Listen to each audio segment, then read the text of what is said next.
Oh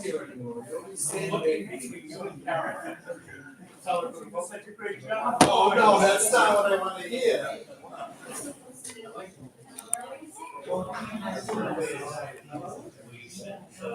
Look, I don't agree with what you said. Oh no, no. I don't know what relapse on this sort of problem.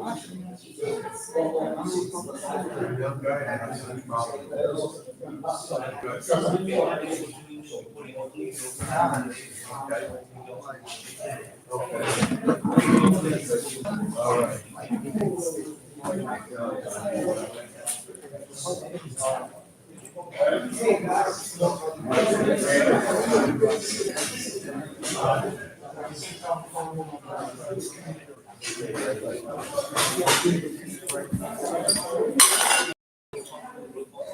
Good evening and welcome to the Central Queens Republican live stream meeting 18th. And we are just about to get started, so sit tight and enjoy. Thank you.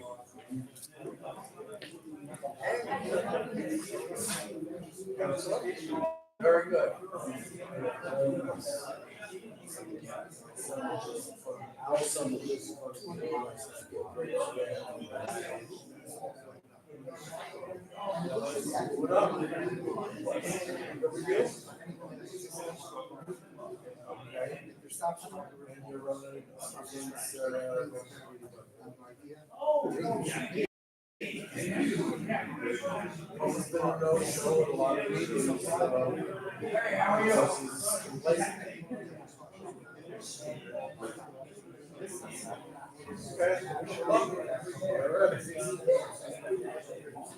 And we're live streaming.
This is only a test. Can you hear me clearly? Very good. Okay, I would recommend that. Is this being taped? Are you taping this? Live now. Oh, it's live. Okay, very good. So I've noticed. I didn't mean to. But I noticed when I saw the last YouTube that when people spoke to the mic, the clarity in the YouTube was excellent. But those who didn't use a mic, you had to like put your ear hard to it to see what they to understand what they were saying. So what? Very good. Okay, so I suggest everyone use the mic. You don't have to scream into it. You can just hold it, just a few inches away. And when it comes to YouTube, it's fine. But I prefer using my loud mouth. If you got a big mouth, then use it. But when it comes to YouTube, let's use the mic because then there's such clarity in the YouTube. So that's it. I hope you okay. That's okay. That's what I said. I said, if you have a big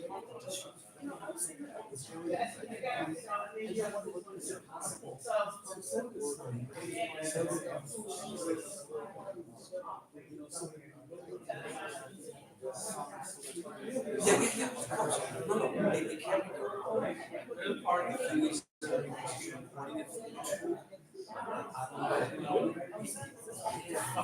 right, so because I'm going to, what happens is,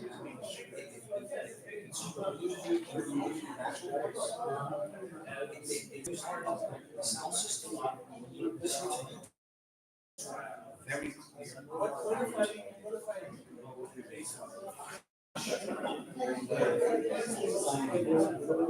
Yeah, that's another way.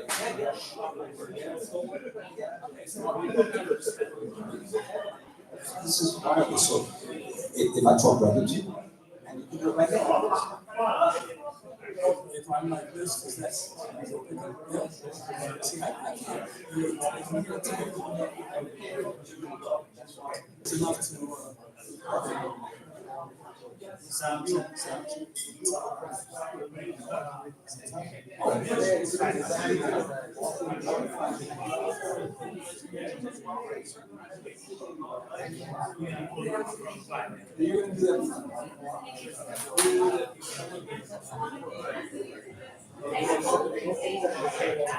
Welcome everyone to Central Queens Republic Club. It's 7:31. We're going to start the meeting right now. This meeting we're going to be the first time we're going to do YouTube live. Okay. We have right now a laptop that's here facing the front. Anyone who wants to basically to be included in the video, please come to the front and be sure you have a mic so it can be recorded properly. Right now, please stand. We're going to start with the Pledge of Allegiance.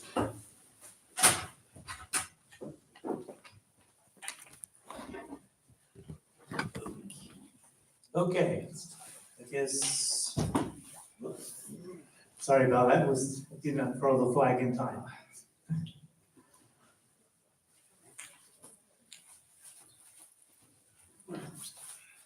Okay, Jim, would you like to lead us off?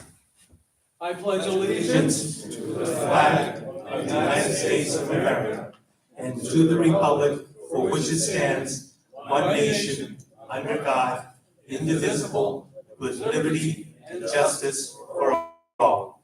And now Jim Strawhorn will lead us with the reading of the mission statement. Thank you. The mission of this club shall be to advance the principles and purposes of the Republican Party, to elect Republican candidates to public office, to strengthen the civic welfare of the community, and to engage in a vigorous exchange of ideas supporting Republican values. Mr. President. Thank you very much, Jim Strawhorn. And now to do the roll call of the officers and board member, we have Isaiah Vega. Isaiah? Good evening, everybody. All right, let's start the roll call. Daniel Mayo. Here. David Abraham. Kathy Lawley. Zlil Levy. David Kemp. Isaiah Vega, that's me here. Carol Crone. Arkadeus Tomaszewski. Let's see, Ruben Diario Cruz. Here. Craig Tyson. Vic Sosarski. Here. Phil McManus. Juan Pagan. Here. Jilly Cho. Emily Singh. Stephen Weiner. Jim Strawhorn. Here. Steve Spear. And Stan Norwalk. Wonderful, thank you. Thank you very much, Isaiah. Okay, and now we're going to be the reading of the minutes with our, unfortunately, this does not capture on video. Vic Starsky will be reading our minutes on behalf of David Camp. Okay, you want to actually stand here so you can see the video? I don't think we've seen that video. Hi, everybody. Minutes of the regular meeting of the Central Queens Republican Club held on March 21st, 2024 at Grace Lutheran Church. Daniel Mayo called the meeting to order at 7:31. Phil Grillo opened the pledge with the Pledge of Allegiance, followed by Jim Strawthorn's reading of the club's mission statement. Ruben Dario Cruz announced that he will be recording the club meeting and that only individuals on stage will be recorded. James Schatzman took roll call Board members present: Daniel Mayo, Martha Rowan, David Kemp, Carol Crone, Arcadia Tomaszewski, Jane Schatzman, Ruben Dario Cruz, Joel Solomon, Juan Pagan, Zeel Chow, Jim Strawhorn, Craig Tyson, Emily Zhang, and Isaiah Vega. Board members absent: Zil Livy, Emma Miska, Steve Spear, David Abraham, Phil McManus, Vic Starsky, Gerald Lally, Kathy Lally, Stan Norwalk, and Catherine Donnelly. 32 members were in attendance and 16 non-members. David Kemp read the February 15th meeting minutes. Jim Strawhorn motioned and adopted the minutes, and Joel Solomon seconded the motion. Arcadia Tomaszewski gave the treasurer's report indicating a bank balance of $4,861.22. Daniel Mayo then introduced Jude Ely, the presidential candidate of Haiti. Jude spoke about how Haiti was the first country to abolish slavery in 1804. He stated that Haiti is currently under the control of gangs. The U.S. government asked U.S. citizens to leave the country. This is currently an attempt at a temporary government. Ely claimed that the country should go back to the Constitution of 1987. He asked for support for members to send aid to Haiti as the rest of the world has turned a blind eye. He asked that the Haitian diaspora help rebuild Haiti. Phil Grillo asked about the $1 billion that the Clinton Foundation took from Haiti, and there was a way to get the money back. Another member asked how much aid reaches the Haitian people. Ely stated that Haiti would need to be a stable government before it could deal with financial corruption. Daniel Mayo introduced Lester Chang, the first Chinese statewide Republican in the New York Assembly. Very good. Lester Chang spoke about his past 3-year run for political office. He beat a Democrat only who had 34 years in office. He stated that he was uncomfortable raising money and only spent $25,000 during his campaign. He won because he had data from the Sliwa organization, because he had a small group of grassroots high school and college students. He spoke about how his military experience led him to running for office. The Democrats underestimated him and his campaign. He knocked on over 4,000 doors. He was able to bring Democrat voters to his side because he spoke about kitchen table issues. He advised candidates to stick simply to issues like sanctuary cities and immigration. The Democrats' mistake became your common campaign issues. He then spoke about current issues in Albany, like bail reform and police immunity. He stated that the goal of this election is to break the Democrat supermajority. He closed by stating that the big issues are immigration, public safety, quality of life, and education, and that these issues need to be brought to Democratic and independent voters. Phil Grillo then spoke about January 6th and his trial of 3 years. He stated he went to D.C. on January 5th and drove some candidates there and potentially an FBI agent. He spoke about being in the Capitol High and helping police officers. He was caught in February,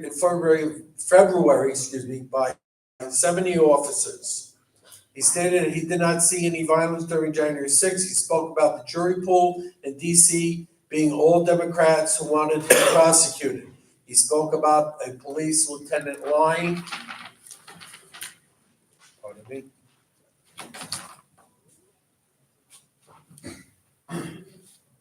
Someone lick my finger, please.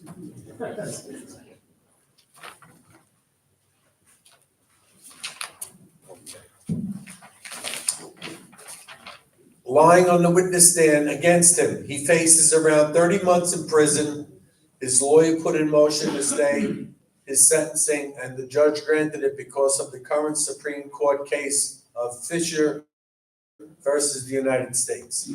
Daniel Mayo asked all the candidates to come up on stage. She also asked members to take part in the 50-50 raffle. Yatin Chu, candidate for State Senate 11, stated that she is running on local issues, especially illegal immigration and the amount of resources the city is giving them. She stated that she came legally and so should all other immigrants. The other major issues are the cost of living, congestion pricing, and bike lanes. She has experience with education and advocacy as a part of the Asian Way Alliance. Joseph Chow, candidate for U.S. Congress 6, spoke about growing up on the streets and coming from poverty. He is running against Grace Meng. He spoke about bringing morality back into the society through the Republican Party. Ricardo Pacheco, candidate for State Assembly 34, stated he is a common sense Democrat. He spoke about the need to do more for the American people. He stated that crime and education affect everyone, no matter if they're Republican or Democrat. He was a former police officer and a Marine. Robert Speranza, candidate for State Assembly 26, thanked members for their help with petitioning. Go rob4newyork.com if you want to support him. Ruben Cruz, candidate for State Assembly 24, spoke about how contractors can put a lien on your home. He spoke about how the MTA is taking away bus stops. Go to Ruben Cruz, NYC.NYC if you want to support him. Ken Lee, a candidate for State Senate 17, Republican, spoke in defense of First Amendment. He stated that the Democratic Party is destroying this community and the American dream. He stated he is proud of being a Chinese Republican and he wants a secure border. He is against homeless shelters as they have more homelessness. David Rem, candidate for U.S. Congress 14, stated that he protested in the 2019 removal of the test for the special highest school, I think that was a misprint. He spoke about how he and Phil Grillo rescued a family from a car crash. He also helped stop Lee Zeldin's attacker. He asked that the members in question the motive why candidates are running. He spoke about the death of his father and Fred Trump paying for his and his siblings' tuition at Q Forest School. He is against bail reform, illegal immigration, and abortion. Juan Pagan, candidate for State Senate 16, spoke about switching to Republican after seeing the problems caused by the Democratic Party. He spoke about the squatter in Queens and how it reminds him of Fidel Castro's communist Cuba. The 50-50 raffle commenced with candidates holding the tickets. The raffle winners included Phil Grillo, Patrick McAndrews, and Martha Rowan. Phil used his raffle winning to pay for Deanna Andrea Morgan's membership. The meeting ended at 9:30. Thank you very much. Thank you very much. Very well done. Are there any corrections or additions to the minutes of the last meeting? Seeing none, do I have a vote to adopt the minutes? Anton has and is seconded by Kathleen Jones, okay? All in favor, say aye. Aye. All opposed?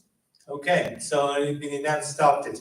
Next, okay? I think I emailed you some changes, so you might want to just look at those, but it's probably not in that document. Okay, I think that we did use your version. We used version 2, yeah. Okay. Let's see, continuing. Okay. Now, let's see, before we get to some of the announcements there are 3 new people that come to the club first time there. And I would like to see whether anyone would like to come up, just introduce yourself very briefly there. We have Chris, we have Vito, we have Cyrus. Would you like to come up and say something? Please. Cyrus says no. Vito? No? Chris? Why don't you come up, Chris?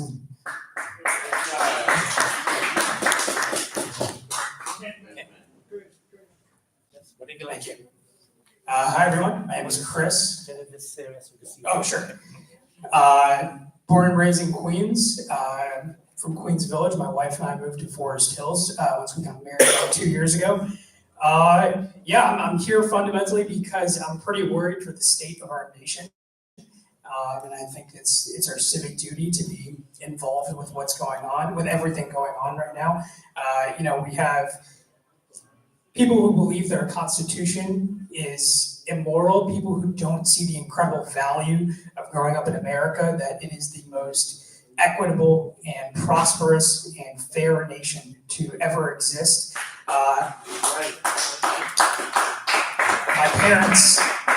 My parents came here over 30 years ago. They're both immigrants from India, and it breaks my heart to see young people nowadays, embracing socialism and saying that our country is immoral when not realizing that this country values life and liberty and meritocracy and freedom. And I believe that, things, leftists are just taking things so far with, we can't even walk on the streets at night in many neighborhoods in New York City without looking over our back. We have radical ideology being pushed on children in schools. We have an unbelievable crisis that's totally unprecedented at the border happening right now. We have Democrat policymakers on the state level right now, it'll turn into the federal level eventually, who are trying to push for limits on free speech in the form of monitoring hate speech. They want to give control of who can say what to the government, because of course that's worked out well before in the past. And fundamentally it's scary. It's scary to think about what could be happening in the near future in this country. We're never more than one generation from going from democracy to tyranny. And it's great to see you all here, to see other people engaged in this. And though things look a little bit bleak right now, I'm hopeful that by the grace of God, this country can be turned around. Thank you. Thank you very much, Chris. One of our future leaders, and you should not disappoint him. So Cyrus, are you sure? And Vito, are you sure you don't want to say anything? Okay. Anybody else want to say something before I get to the announcements? 50-50, Danny. Oh, 50-50, yes. Part of course, the fundraising for the club is the 50-50. Please, if you can, the 50-50 table is in the back. We do have several books and other items on the table that's going to be available at the end of the meeting for drawings. Okay, continuing down. Some of the old businesses we have been following, okay? As you all know, as well as Beth and James, we've been working on this, the non-citizen voting. We thought it's a dead issue when the city council passed it back in 2022.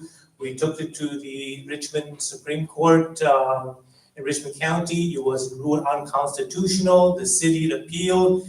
The appellate court, second department, also agrees it's unconstitutional, but Adrian Adams, Speaker of the City Council, says we'll bring it to the Court of Appeals. And that's what she announced 2 weeks ago. So we'll certainly keep you up to date on what's going on. And the reason this is also going to be germane to our discussion tonight, you know why they do this. Exactly, votes. Okay, next, congestion pricing, okay?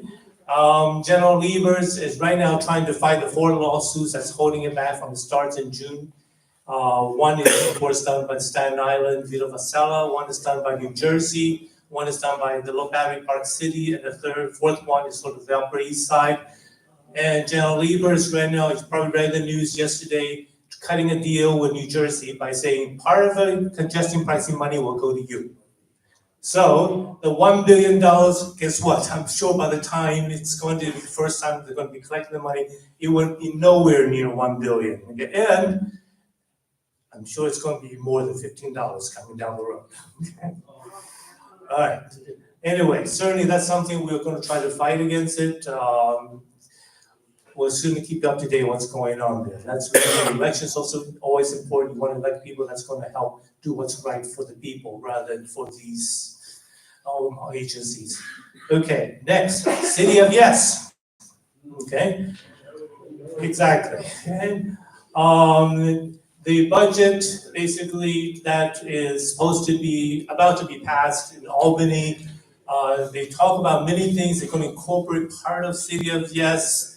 And Vic Starsky is going to give us some update. We're fighting this because it is a huge zoning change to the community.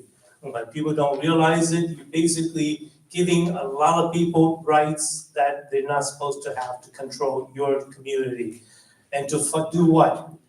this is this housing crisis. Guess what? Over 500,000 people have left New York City.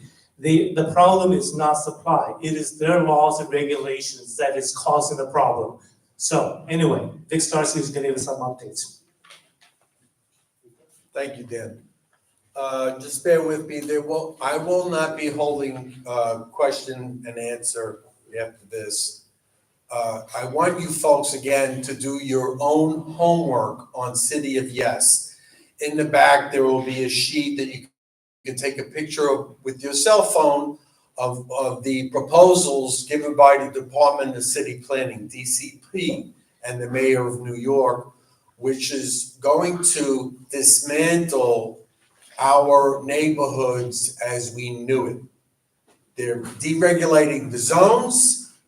They're allowing for all types of illegal apartments, which we were fighting against years ago. The politicians were fighting against illegal apartments. They call them ADUs, Accessory Dwelling Units.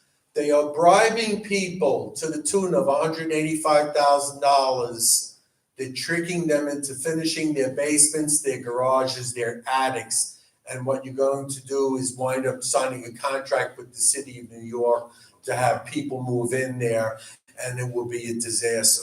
It's also, there's a blueprint for the housing opportunity, which I'm going to be talking a little bit about today. And the housing opportunity is allowing them, the city, to go against all zoning rules and regulations. And on a one-family plot, for instance, they could put a 4-story or 4-family building, and where you used to have a front yard and an alleyway and a backyard, they're going to build concrete to concrete and take away all that land, causing more runoff. More people are dying in basements by drowning, more fires of illegal apartments. They're going to be waiving rights for people who have illegal apartments. I mean, they're going to be waiving the building department's regulations, and they're just going to look the other way just for the Department of City Planning and the mayor to come with their wonderful idea of accessory dwelling units and housing opportunity. Like Dan said, the housing shortage is not because of there not being enough housing. It's because of the way the city is going about doing this, and they're going to ruin our neighborhoods. If you're a homeowner, vote as hard as you can. Write your elected officials, because that's the only way you're going to do it. Okay, now, coming from the Queens Civic Congress meeting on April 14th, several of our New York State Assembly and Senate stated that they were pleased to announce that the ADUs, that's accessory dwelling units, have been removed from the budget entirely.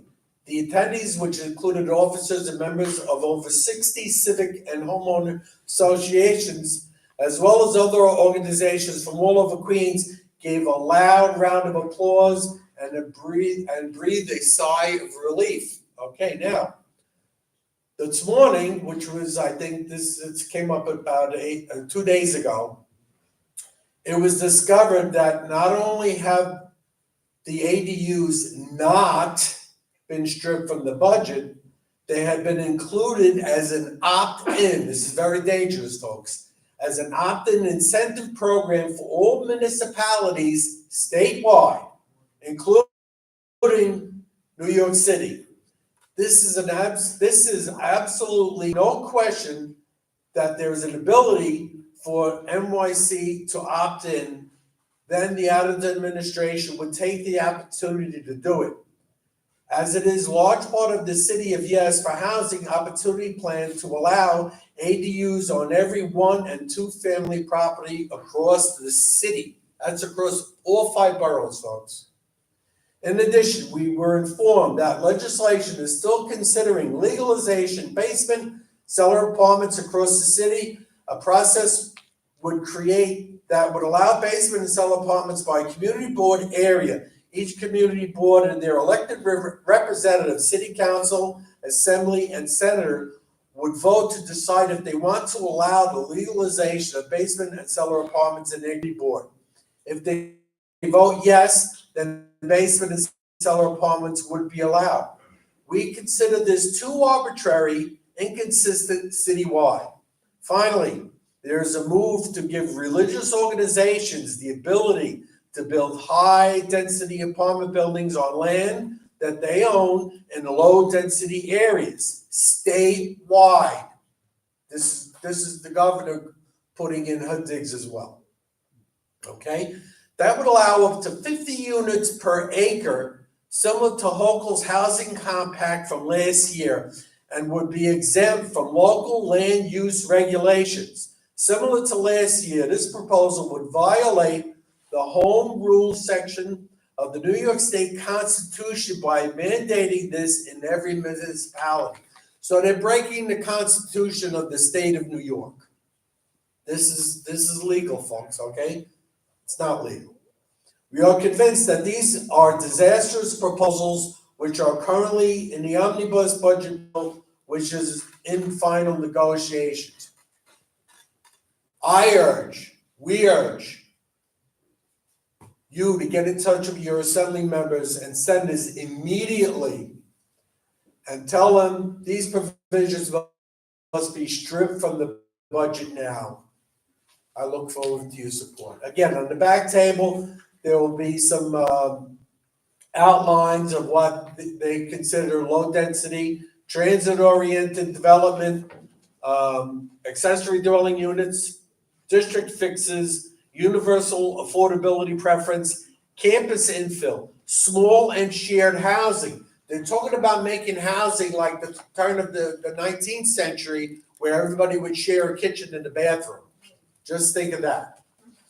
And one line is, they want to give the opportunity to allow New Yorkers for a one-bedroom apartment who want to live alone but don't have the option to buy. So if that's a hook on somebody, I don't know what is. Thank you very much. Thank you very much, Dick. Very quickly, for those who may not be familiar with what accessory dwelling unit is, it's basically think of a single-family house whereby previously units that are illegal, basement, garage, attic, is now going to be legalized, meaning, and also, there's no parking requirements. So the same house that used to be one family, you have 4 families, and there's no rule as to adding more parking space. So expect if you have a car, you're gonna have a problem if it's going into effect. Yes, Abe? Let me give you the mic, sir, hear you. Okay. I've been wanting to know for years why we need this alternate side parking, because what they accomplish with the trucks, people can do on their own. As it is, homeowners and shopkeepers are already responsible for the sidewalks in front of their property and a certain distance into the street. So we can actually have it that shopkeepers and homeowners could sweep up any trash, even with a parked car there, to sweep in between the tires. And obviously, that there could be a little trash or, a napkin or something, but that wouldn't be something that the city should fine. And that way we could do away with the whole, we could recapture all those spaces that is now being confiscated for the truck to sweep. Thank you, Abe. If you run for state assembly again, please do bring that to their attention. Another announcement I'd like to make, Stan Norwalk through his Kew Garden Civic Association have been very generous to donate a certain amount of Mets tickets. The next amount of free tickets that's available is on May 30th for Mets versus Diamondback evening game. Stan, you want to say a few words? Well, if anybody wants. Yeah, if anybody wants tickets, see me after the meeting and I'll give you my card. Basically, all you have to do is send me an email, your full name, and how many tickets you want. It's May 30th at 7:10 p.m. at Citi Field. Thank you very much, Dan. Thank you for making this available. Anyone else want to make some announcement before we get to the speakers? Anyone like to say something? Meetings coming up? Elena, you want to tell us about the next club meeting coming up? You want to actually come up, so. Okay. Up to you, yours. You have several, I know. You know what, I'd rather take time and make an announcement about the. Please, go ahead, okay. I'm going to keep passing the microphone and just stand so you can see yourself on YouTube video or live. Oh, no, you didn't. Oh, okay, well, that's okay, you can stand next. Okay, good evening, everyone. I have information about my chapter meeting on Zoom. It's on the back table. Moms for Liberty. Moms for Liberty, I'm sorry, that's right, everyone doesn't know me. And also, what I want to announce again, I think I touched upon it last time I spoke, was the ballot proposal, the Equal Rights Amendment, that's going to be proposal number one on the ballot in November. Okay, this is a disaster for families. Okay, this is basically going to obliterate parent rights. I have information on this, I have cards. Please go on the website Coalition to Protect Kids. What this will do, if people vote yes on this, thinking of equal rights, it's going to give New York State more authority on parents in making medical decisions for their children than the parents. Okay, it's basically going to take away all age limits so that children can make their own medical decisions. So you see the seriousness of this. Lynn, is that a new bill or is it a bill? This is an amendment. This is going to amend the New York State Constitution. On the ballot. Who put that through? It's been 10 years in the making, and they finally somehow rammed it onto the ballot. And they're calling it Equal Rights Amendment, and this is basically what it's gonna do. It's gonna obliterate parent rights. Did you haven't seen how a hand in that? I heard he had something to do with it. I'm not sure about that. But if you go on their website, Coalition to Protect Kids, you can find out all the information. They will come and speak everywhere. They will come to churches. This is a big issue for parents. I mean, this has to be number one. Because if people are gonna think, oh, Equal Rights Amendment, they're gonna vote yes. We already have equal rights. What it's gonna do, it's gonna add 12 new categories. One of them being children of any age. So there'll be no age limitations. Okay, and that's really serious because we have many school-based health centers in the public schools. So now the kids are going to school every day. They're going to be able to consent to any kind of medical decisions without their parents' permission because the Constitution of New York State says so. So please, please, please tell everyone you know, vote no on this amendment. It's not what you think it is. We already have an Equal Rights Amendment. Coalition to Protect Kids is doing a great job of getting everywhere, getting this word out. You can go on their website. Okay, thank you. Catherine James wanted to ask some comments. Go ahead. I wanted to ask the young lady, because I don't know, don't run away so fast. We need you to tell us who's carrying the amendment to the piece of legislation. Somebody has to introduce it in the Senate, the Assembly.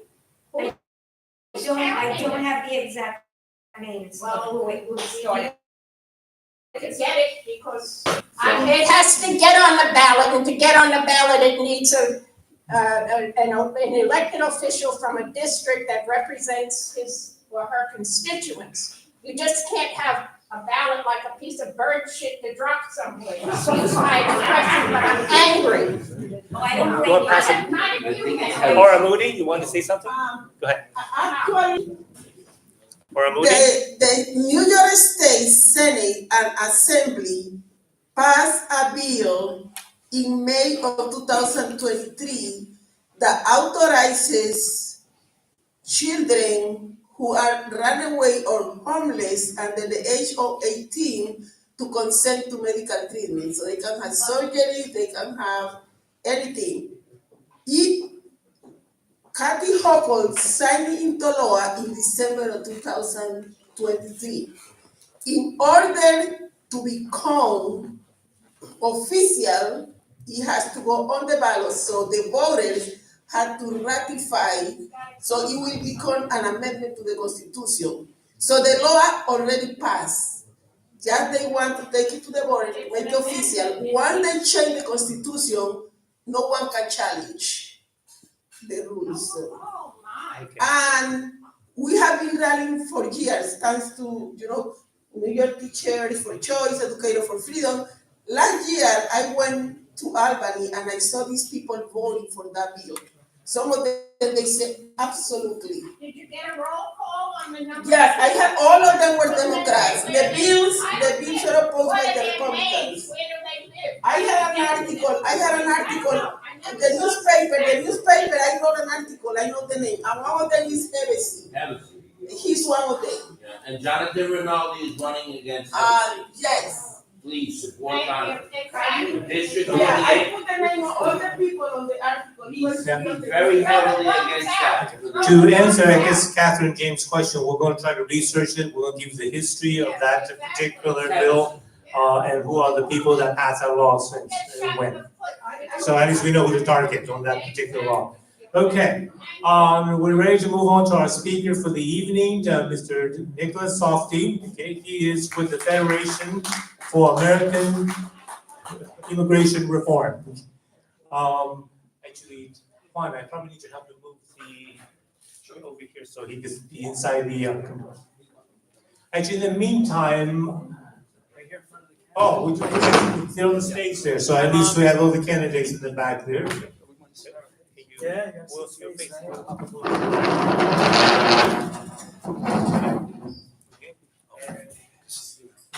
Get the mugshot. Face this way, please. Okay, other way. Gotcha. Never surrender. All right. Yes. Actually, let me make that announcement first. That sign-up sheet for. Yeah. Go ahead. So, hi everybody, my name is Nicholas Softy. I'm the state and local field rep for the Federation for American Immigration Reform. In the back, I have a sign-up sheet on the clipboard. Pass it around. If you'd like to hear more about how you, at the state and local level, can affect federal immigration reform, all I need is your name, a phone number, and a professional email, and you'll be involved in our activist network. It's about 3 million people strong currently, and we're looking to expand in places like New York City, California, and New Jersey, where a lot of people don't share the same perspective as everybody in this room.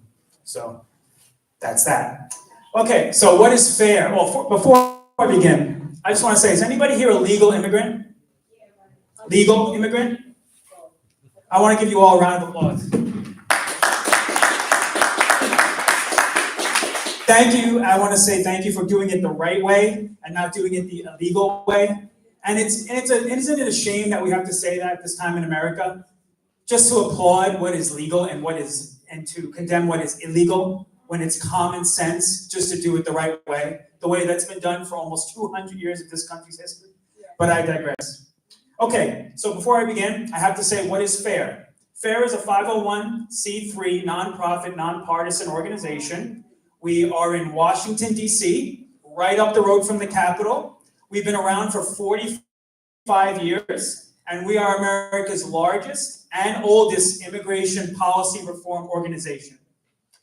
We have, like I said, about 3 million members across the country in all 50 states, including Alaska and Hawaii, and we welcome you to join our large activist network. This evening, I'm here to speak to you about the border crisis and its consequences for America. The current levels of illegal immigration in this country are untenable, and they threaten the safety and security of this nation. Our southern border is an open, festering wound. In fact, illegal immigration is the most important issue facing this country right now. According to a recent CBS poll, 75% of Americans say that the border is the most important issue in the upcoming 2024 election, with over 50% of the respondents calling it a crisis. This will be the defining issue in the upcoming election. So we should be on the right side of history when it comes to that. There are about 16.8 million illegal immigrants in this country today, and that's a conservative estimate. Over the past 12 months, US Customs and Border Protection has encountered a stunning 3.2 million illegal aliens on our borders. This marks the highest level in recorded American history, just last year. This is more than all 4 years of the Trump administration combined. On average, per day, that's about 7,000 border crossers. This equates to an average of about 250,000 people, unvetted. We don't know their names, we don't know where they're from, we don't know their intentions, flooding into American cities, just like New York City, which I'm going to be talking about shortly, the migrant crisis, which is destroying the city.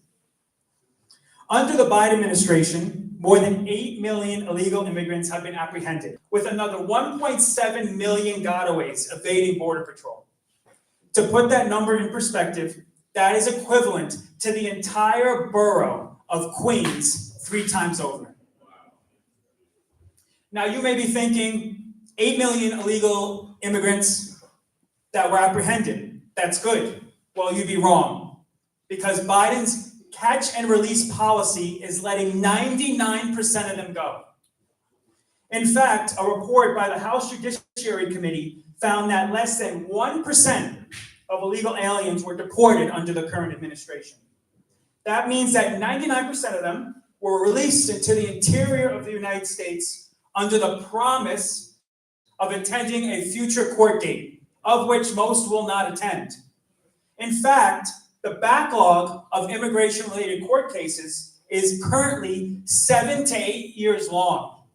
That equates to about 3 million court cases that need to be adjudicated.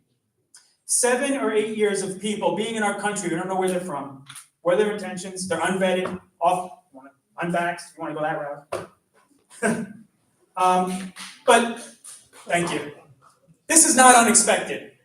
As since Inauguration Day, the Biden administration has ignored and actively dismantled existing immigration law. On day one, Biden sent Congress an immigration bill to grant amnesty to 11 million illegal aliens, gave $4 billion to Central American governments, rescinded the Trump administration's zero tolerance memo, and administered an additional 20 executive actions to dismantle border security and enforcement. Biden and Secretary Mayorkas's lack of enforcement has caused crime and economic disorder to plague our cities. They've allowed drug cartels and traffickers to make record profits in our nation. Their dereliction of duty must be accounted for. It has resulted in a higher cost of living for everybody in this room, lower wages for the American worker, higher crime rates, and an erosion of America's legal frameworks. Don't listen to what they say when they say our system is broken, because it's not. Our system works if law and order is enforced. Thank you. In fact, Biden can end this border crisis with the stroke of a pen, if he had any interest in doing so, which we all know he doesn't. The Supreme Court was clear in Trump v. Hawaii that federal law, U.S.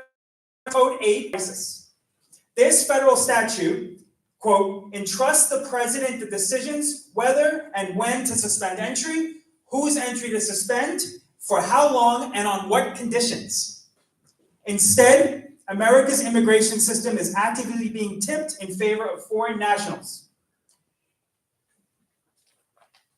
So what is the cost of this unwillingness to secure our borders? According to FAIR, in our 2023 cost study, illegal immigration costs U.S. taxpayers a whopping $150 billion every single year. And that's a 2023 estimate.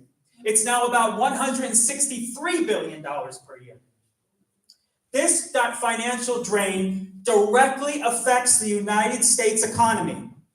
This is because illegal immigration dramatically increases competition in the labor market, particularly for low-skilled jobs, and depresses wages by perpetuating a class of worker willing to work for substandard wages. Couple that with the current mass inflation, and we have a problem, people. We got a big problem on our hands, and we're seeing that in New York City.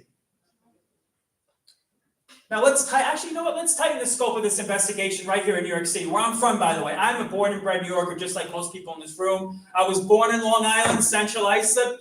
Anybody here remember that story of those MS-13 people that killed those 4 people and Trump went to? I grew up 5 minutes away from that place. I went to that park, and that's why I'm standing in front of you today. That's why I'm in this issue every single day, because I went to those schools. I dealt with those people. I went to those bathrooms with the MS-13 toking drugs and prostitution. I was there, but I digress. Got a little passionate there. I am here now. Thank you. And you're so wonderful with what you're presenting. Thank you. Well, let's go right to New York City then.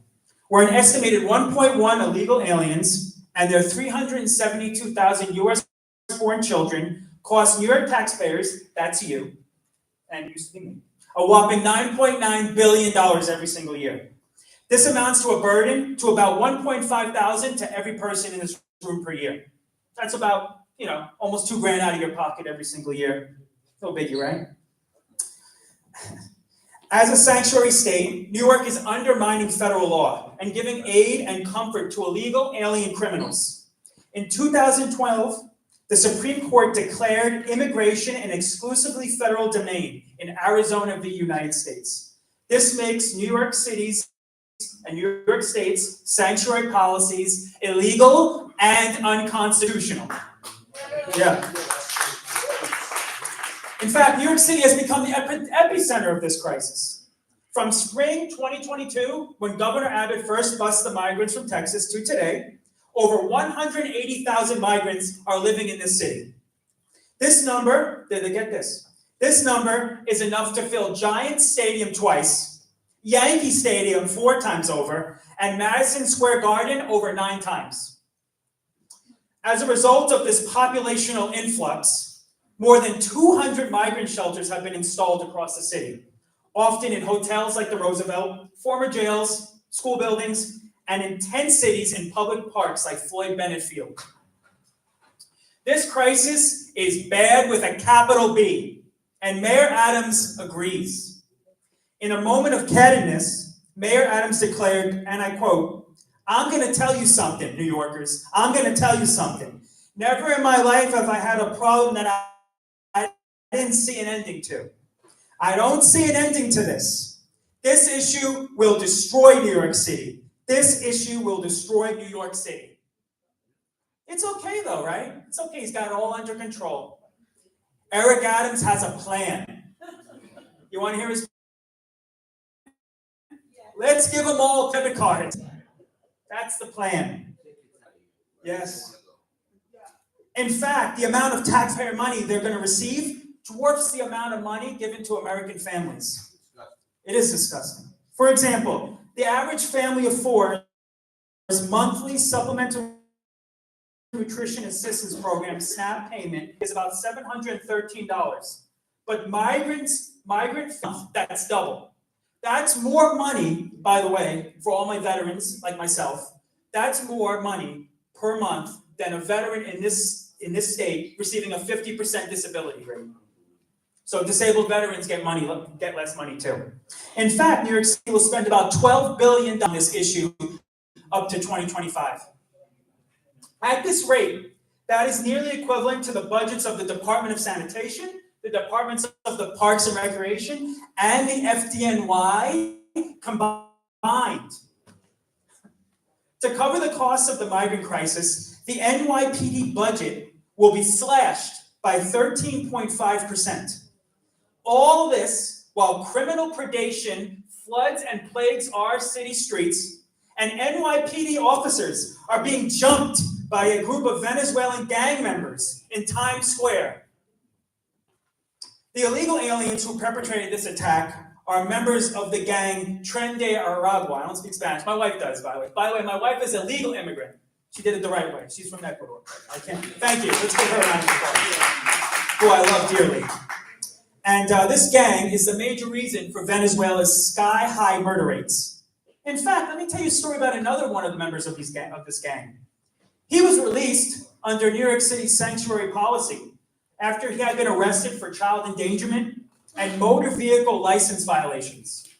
This man, Jose Antonio Ibarra, went to Athens, Georgia, where he then murdered Laken Riley by brutally and mercilessly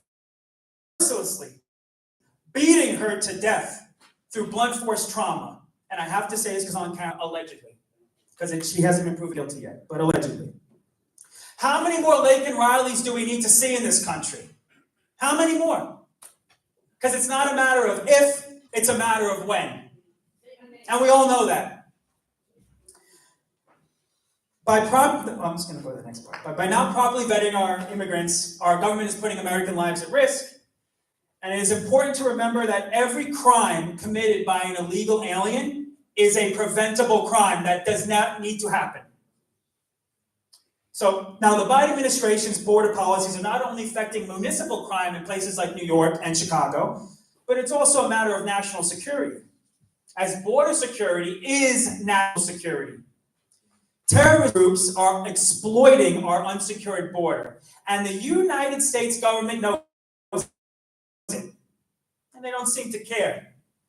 In fiscal year 2023, U.S. Border Patrol published year-end data showing that a record 172 individuals on the terror watch list had been apprehended illegally crossing into the United States. Likewise, between October 2021 and 2023, U.S. border agents encountered over 10,000 special interest aliens. Special interest aliens are individuals whose travel patterns are deemed suspicious. They're going to places, they're going to Afghanistan, then they're going to Iran, then they're going to Syria, then they're going to North Korea or Venezuela, wherever, who knows. Thousands of these individuals are from places like Afghanistan and Iran and Syria. So let's talk about why that matters. Afghanistan is the land of the Taliban, which was used by Osama bin Laden as Al-Qaeda's headquarters to wage war on the United States for 2 decades. Syria was once the home to ISIS, which sent beheading videos to innocent people, of innocent people, to news outlets across the world. Iran is the world's #1 state sponsor of terror. This includes funding terrorist groups like the Houthis in Yemen, Hezbollah in Lebanon, and Hamas in the Gaza Strip. We must not forget that the hijackers who committed the September 11th attacks, who murdered 3,000 Americans and injured thousands more, were foreigners who abused and exploited the loopholes in our immigration system. 3 of the 9/11 hijackers were here illegally, and 2 had previous immigration violations. With all of these horrors in mind, it begs the question, who is in charge of our southern border? But make no mistake, it is the Mexican cartels. Nobody gets through our southern border without paying the Mexican cartels for access. Cartels like the Sinaloa and New Jalisco cartels make billions from their drug and human trafficking operations.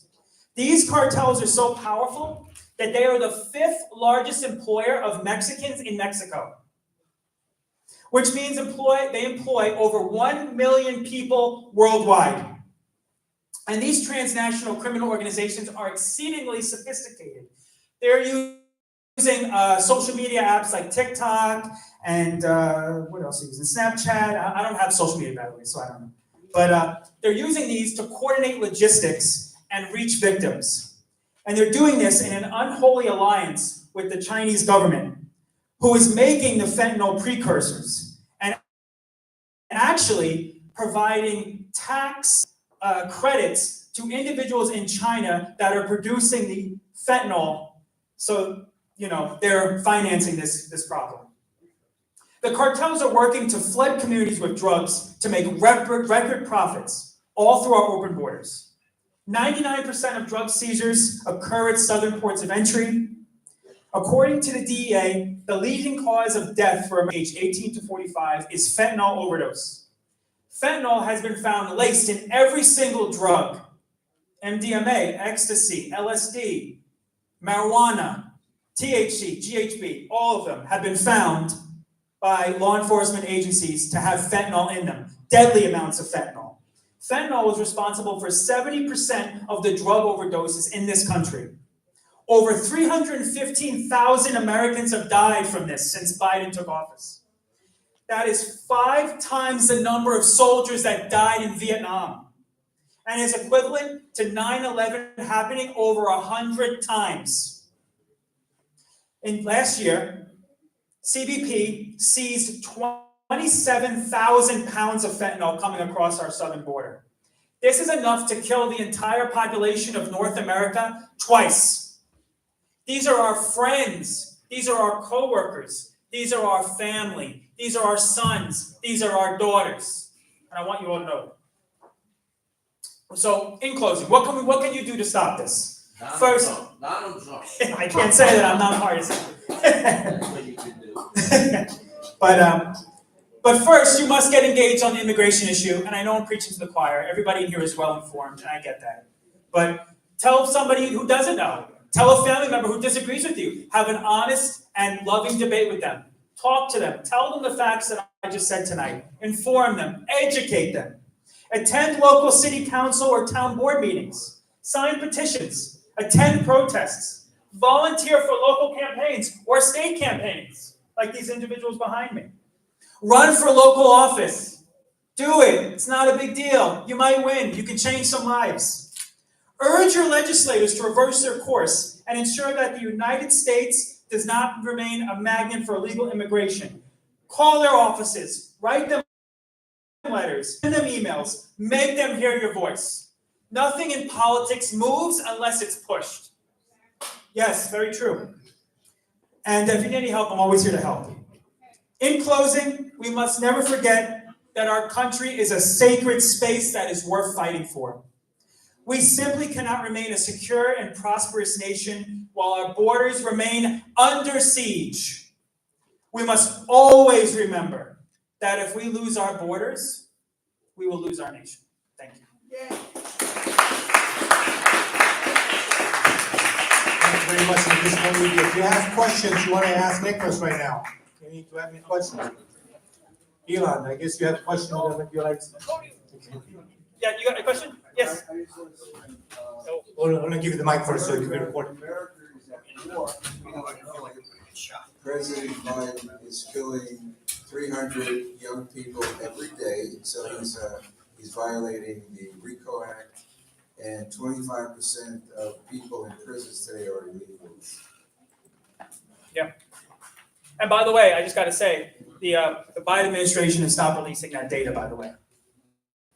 They've stopped releasing publicly that data. So, yeah.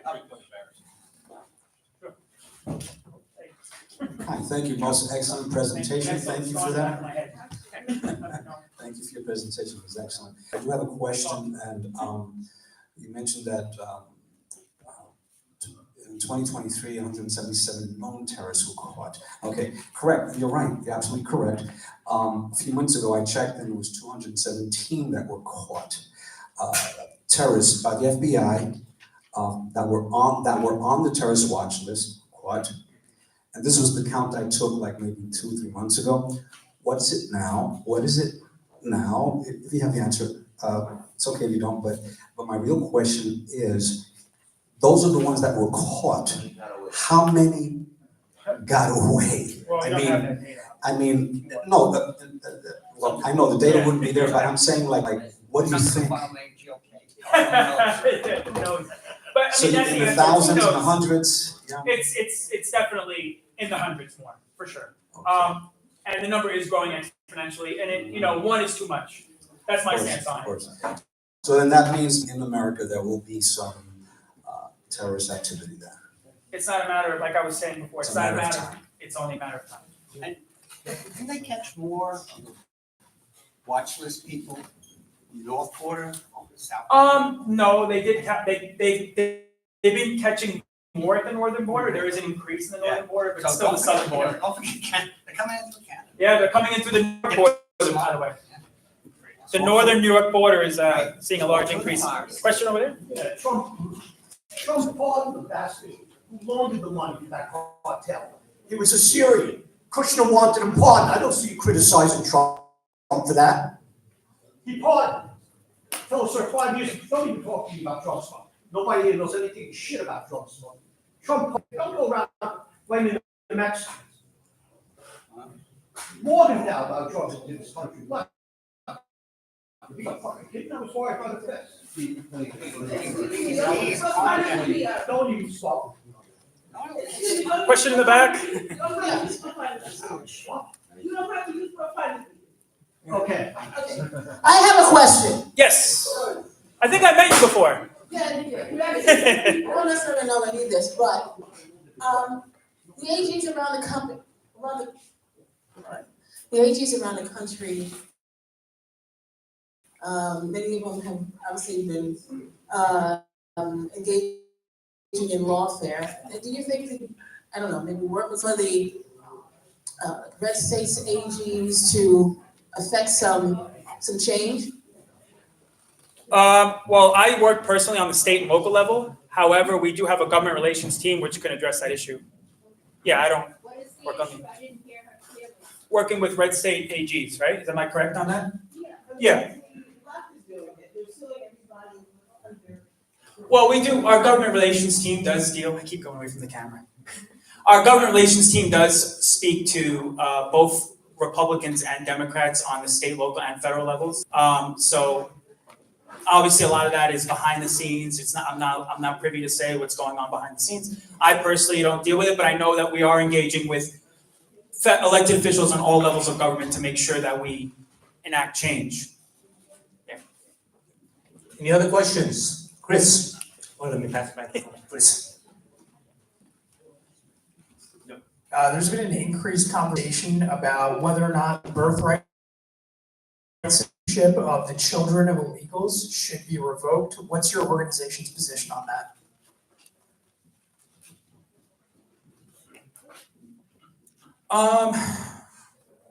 The issue on that is if it is congressionally passed as it stands right now, we are just gonna have to, I guess, accept it the way it is. Our organization agrees with the idea of reducing overall immigration to about 300,000 people per year, which would be in line with historical norms. So that's how I have to answer that question. Because, you know, it's complicated and there's really no set definite policy on that. But we just adhere to the rule of law and, you know, if the numbers are within that 300,000 person ballpark, I'm sure we'll accept it. Any other questions for Nicholas? Nice ones. Okay. Nicholas will be available here, I guess, to write down, so he can also answer some questions later, or? Yeah. Okay, so make yourself comfortable. Now, a couple more announcements before, thank you very much, Nicholas, for the great presentation. Okay, Tom Zmich, would you please come on stage, as well as the candidates? Okay, we're going to go to the candidates now. Before we talk about, before we do a couple more announcements. Aura is doing right now, collecting some notes for President Trump. Would you go ahead? Yes, we are going to deliver this card for President Trump. Whoever is willing to do it, just sign it. And we are planning to give it to him at the Trump Tower this week. Okay, any other announcement before we get to the candidates? Okay. Let's see. Ruben, you want to get out there? Let's see. Tom, you're here. Brendan's going to be a little bit late. Angelo, you want to come on stage? Yeah. Okay, grab some coffee. Yeah, go grab some coffee. Okay, let's see. Who else are we missing? Brendan's going to be a little bit late. Let's see. Okay. All right, let me go ahead and start with Dr. Eisen. If you introduce yourself and whatever comments, concerns you'd like to say.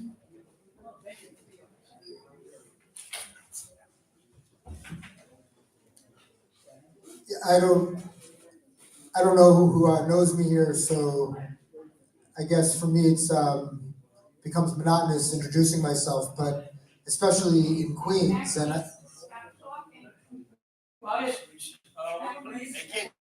Quiet there. Thank you. anyhow, I grew up in Queens. I'm a born and bred New Yorker. As the president said, my name is Josh Eisen. I happen to have a PhD. I can't prescribe any medications. Still, if you want, you can call me doctor. Otherwise, call me Josh. Perhaps one day you'll call me senator. I was born and bred in New York. I love this state. I love the city. I've never really lived anywhere else. And in fact, until I was in third grade, I lived right here on the other side of Forest Park on Park Lane South.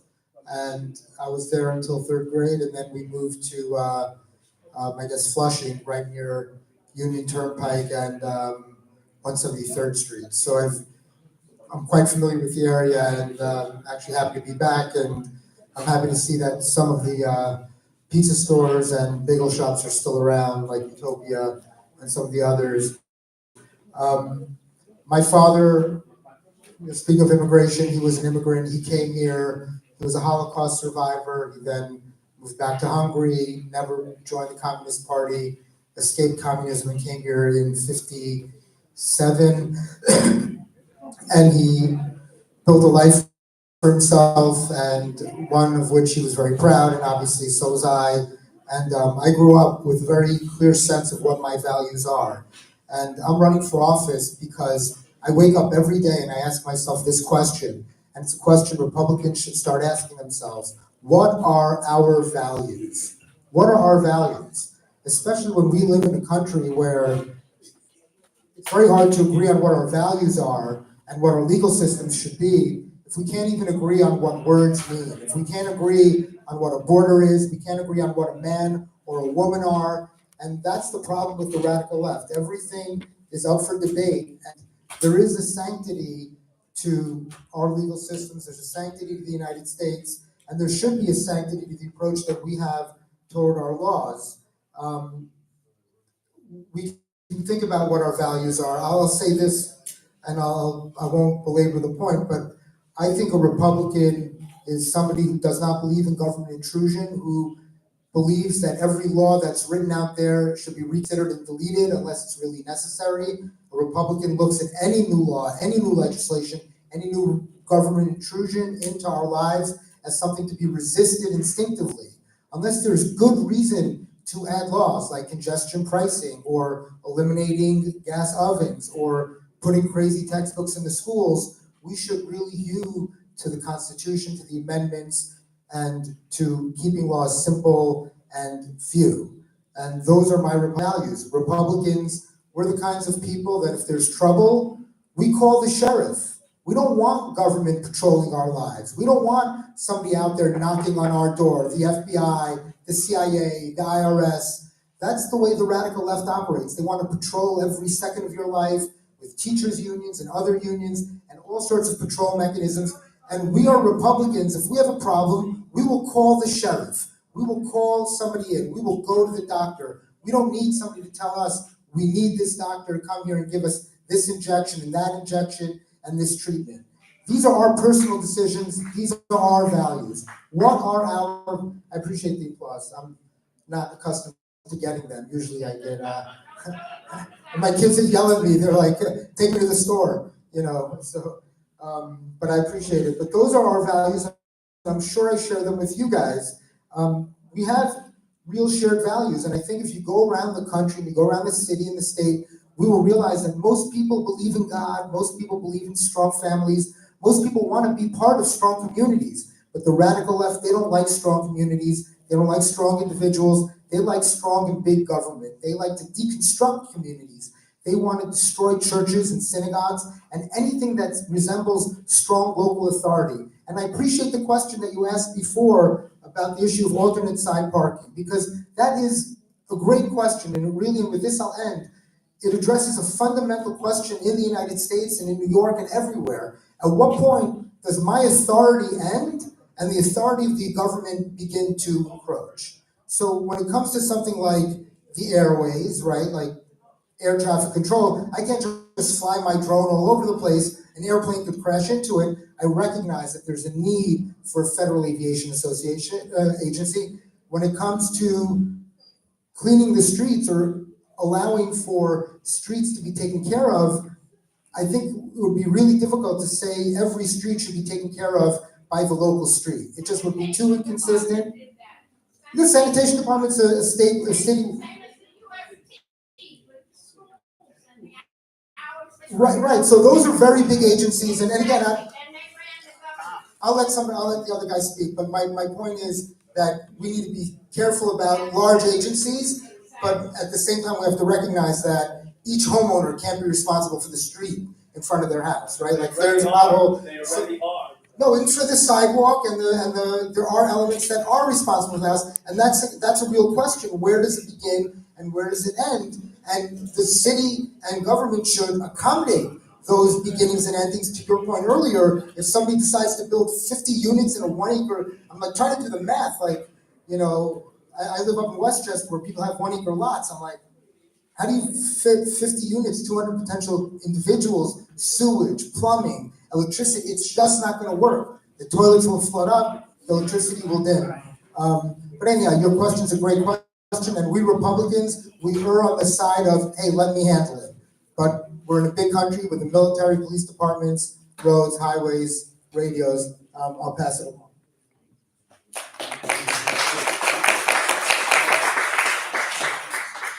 Good evening, everyone. My name is Tom Zmich. I'm running for Congress in District 6 here in this area. It encompasses here Forest Hills, over to Ridgewood, over to Bayside. I am a 59-year resident of Queens. I am a union member who's retired 42 years with the Bricklayers Union. I built a lot of the schools with the SCA here from 1987 on. A lot of the schools that your kids or grandkids go to. I was a construction managing, part of the management of them. And right now, being retired, we need to stand up for the people. I'm a husband, father. I have 6 kids all together between my wife and me, 3 stepchildren and 3 of my own. And the future of our country is at stake. And that's why I'm running. This is not about me. This is all about you and what we stand for and our values. What we fought for and what we worked for all our lives, the American dream, the United States Constitution. I am a war veteran from the first Gulf War. I did 8 years in the United States Army Reserve from 1987 to 1995. 6 years in, 2 years inactive. We got called to the first Gulf War, which is the last war that we actually won, okay? Without any of these idiots being in charge of what they're doing in the world, okay? Remember storming Norman Schwarzkopf? Who remembers him, huh? 3-day war. They heard I was coming, they all surrendered, you know what I mean? That's what it was like. We were getting ready to get on a plane. It was like, oh my God, Tom's coming. Oh, we better surrender. 750,000 Iraqis in one day, okay? These are the values and things that I felt growing up in my household. We need to take care of this country. It's we the people. We the people, the United States Constitution. Just to give you an example of what's going on in this country, just yesterday, I believe it was, okay, this open border situation with Mayorkas, the head of the DHS, they impeached him in the House. Chuck Schumer and all the regular people who've been voted in all these years voted to dismiss, and that's the end of it. But yet we had to put up with how many impeachments over the last couple of years and how many people going after Republicans, okay? When this guy is actually doing damage, destroying our Constitution, destroying our way of life by what he's doing, bending the rules and regulations of the DHS and the border down by Mexico and even northern Canada. They're coming from there and there. The Biden administration flying almost 400,000 people at your tax dollar. We need to end this. Grace Meng, representative of this area, I said, word, nothing. You don't hear nothing? We got Creedmoor. We got Glendale. We got the Glendale that's been there. And then we got Grand Avenue now. Another 15, who knows God, how many more people. But I want to tell you something. Last week I was out there with the person who's running as a Democrat district leader. I forget his last name. But he was out there protesting the Hyatt Hotel in Rego Park. And strangely enough, we learned a lot because he came out and he's against this homeless shelter thing and a program for these illegals that are coming in. There is no program. There is nothing. It's just give me your money and we'll throw it at them and hopefully that'll solve the problem. Just like a typical Democrat thing as they've been doing all these years, okay? But what we found out, which was deeply disturbing to me, was like 2 blocks away where they want to put these 100 new migrants or wherever you want, illegals. They're illegals, okay? Where they want to put them 2 blocks away on the other side of the Long Island Expressway is kind of like a quasi-homeless shelter type thing. They have housed in one building 32 level 4 child predators, pedophiles in one building in our area here, okay? What kind of crazy lunatic person would want to put that many criminal pedophiles that go after children in one building? What, are they gonna start their own union or something? This is the mentality of these Democrats and the people in charge. They're supposed to have, what, bachelor's degrees, master's degrees on how to deal with these criminals? And this is what they're doing? They are out of control. They are totally out of control with your tax dollars, spending it wherever the hell they feel like it. All right, these hotels, at least $373 a night for each one of these migrants. And they're coming up with more money from somewhere, I don't know where. But 6-7 years ago, when we had 42,000, 44,000 or so homeless on the street, families and everything, and veterans, they couldn't find no money under the budget. We had no money for nobody at all.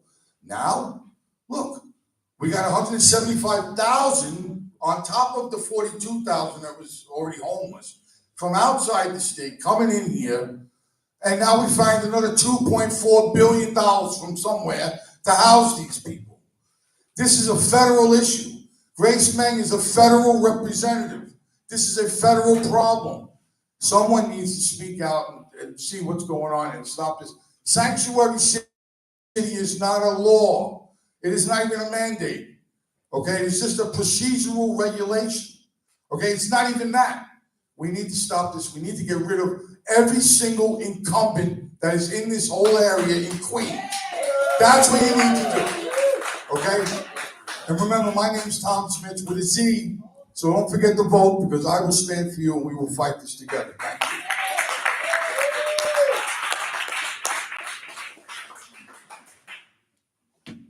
Hey, I'm Paul King. I'm running for Congress in District 5, which is everything from the other side of the street here on Union Turnpike, pretty much down to the Atlantic Ocean in Queens. I'm relatively new to politics, but I'm not naive. No one in this room is naive. We know when career politicians like Joe Biden and Gregory Meeks, my opponent, tell you something, the truth is optional. But when it comes to this migration mess, this disaster at the border, they're taking chutzpah to a brand new level. So Meeks has been in Congress 25 years, so he knows this can come bite them in the butt come November. So what does he do? Does he come up with new legislation to solve the problem? Anyone think he did? Absolutely not. Did he tell his pal Joe Biden to reverse some of those executive orders that caused this problem? Of course not. He went down to Arizona. He took a picture while he was staring at the border thoughtfully. And then he came home that weekend and went on the Sunday news shows and said, we have a problem, a crisis at the southern border because of Republicans. He said, because we don't support comprehensive immigration reform or some other element that just came out of the Senate, it's all our fault. Forget about what we know the last 3 years. Well, let me tell you why we have a migrant problem, a crisis at the southern border. It's one thing alone. Joe Biden was sworn in as president of the United States. I'm going to switch to my glasses because I want to get these facts right.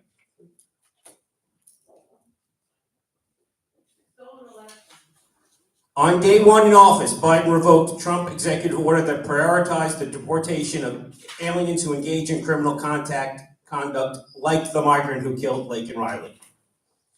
1 week into office, Biden declared that the national emergency at the southern border was over. Isn't that great? We're just imagining there's a problem down there. 6 days later, he went for broke. He ended remain in Mexico, reinstituted catch and release, canceled safe third country arrangements in Central America, authorized the parole, quote unquote parole. I don't know, what that means in the terms of people who want to come over the border, but he authorized parole to let more migrants into the United States and just let them go.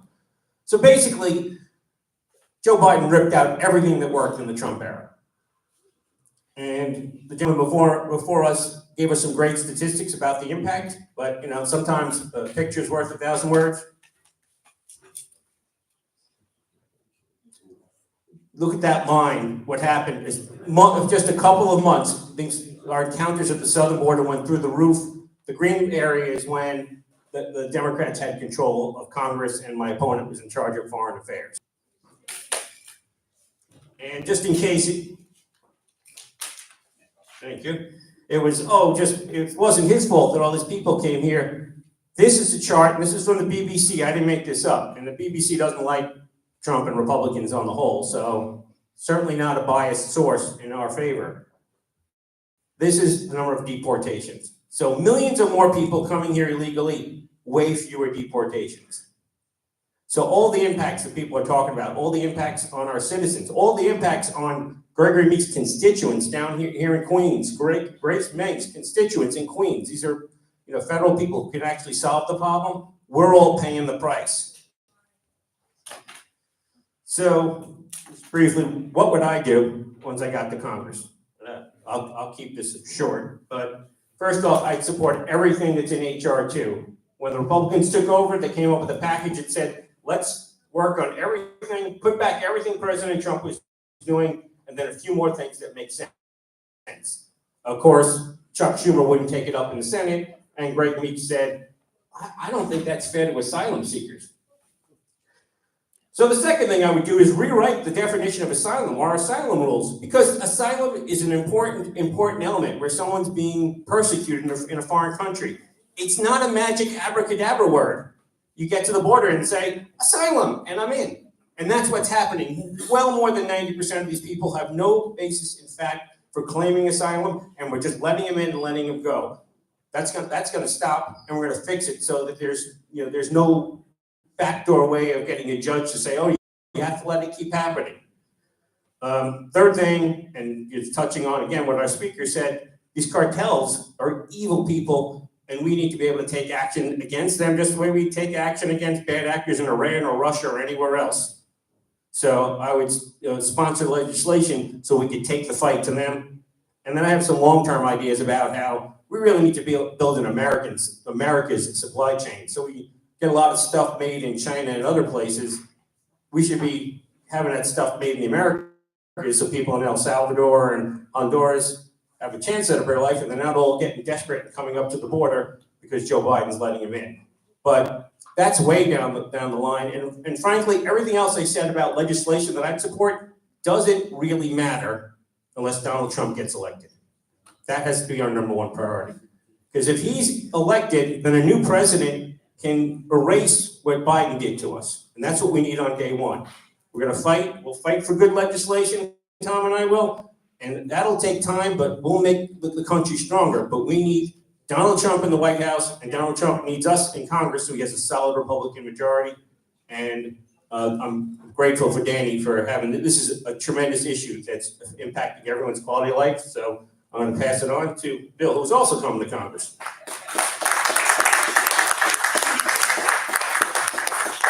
Good evening to everybody coming out. Like Paul said, my name is Bill Kregler. I'm running for the U.S. Congress in the 7th district. So you got 5, 6, and 7 here. My district covers parts of Queens and Brooklyn. I think you've heard enough grief for one night.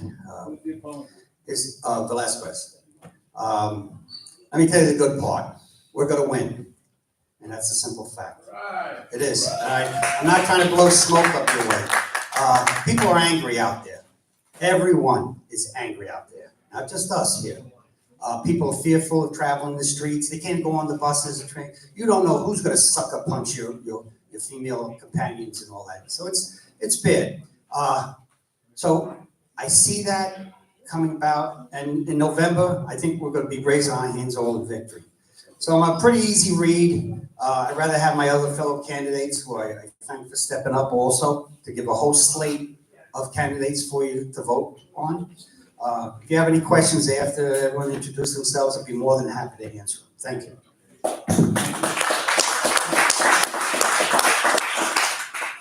Hi, my name is Juan Pagan. I am running for State Senate in District 16.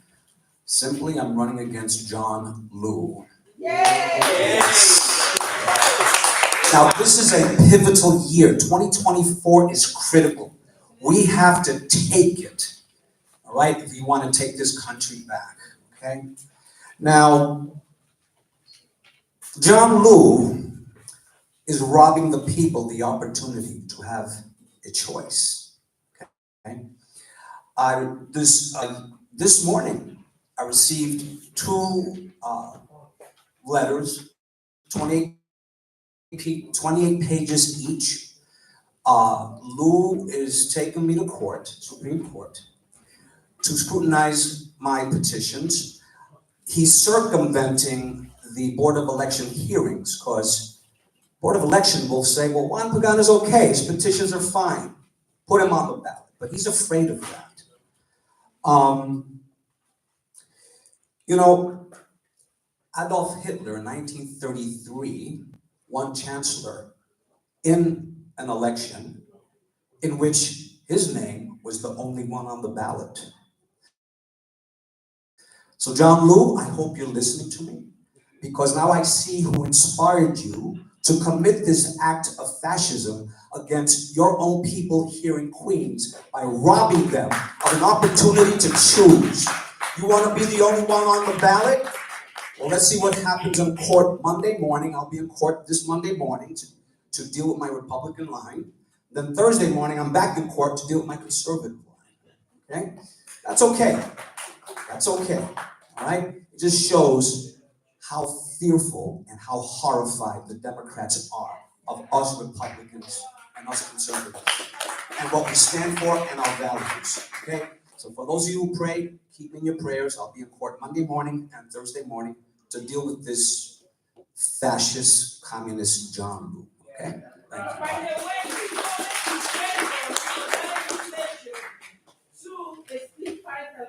I was in Harvard, and he voted in favor of that bill. So children of any age can have any medical procedure. He was there. I was there.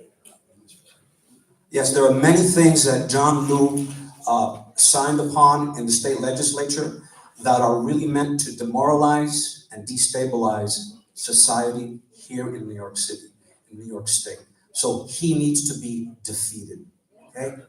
They all need to be defeated.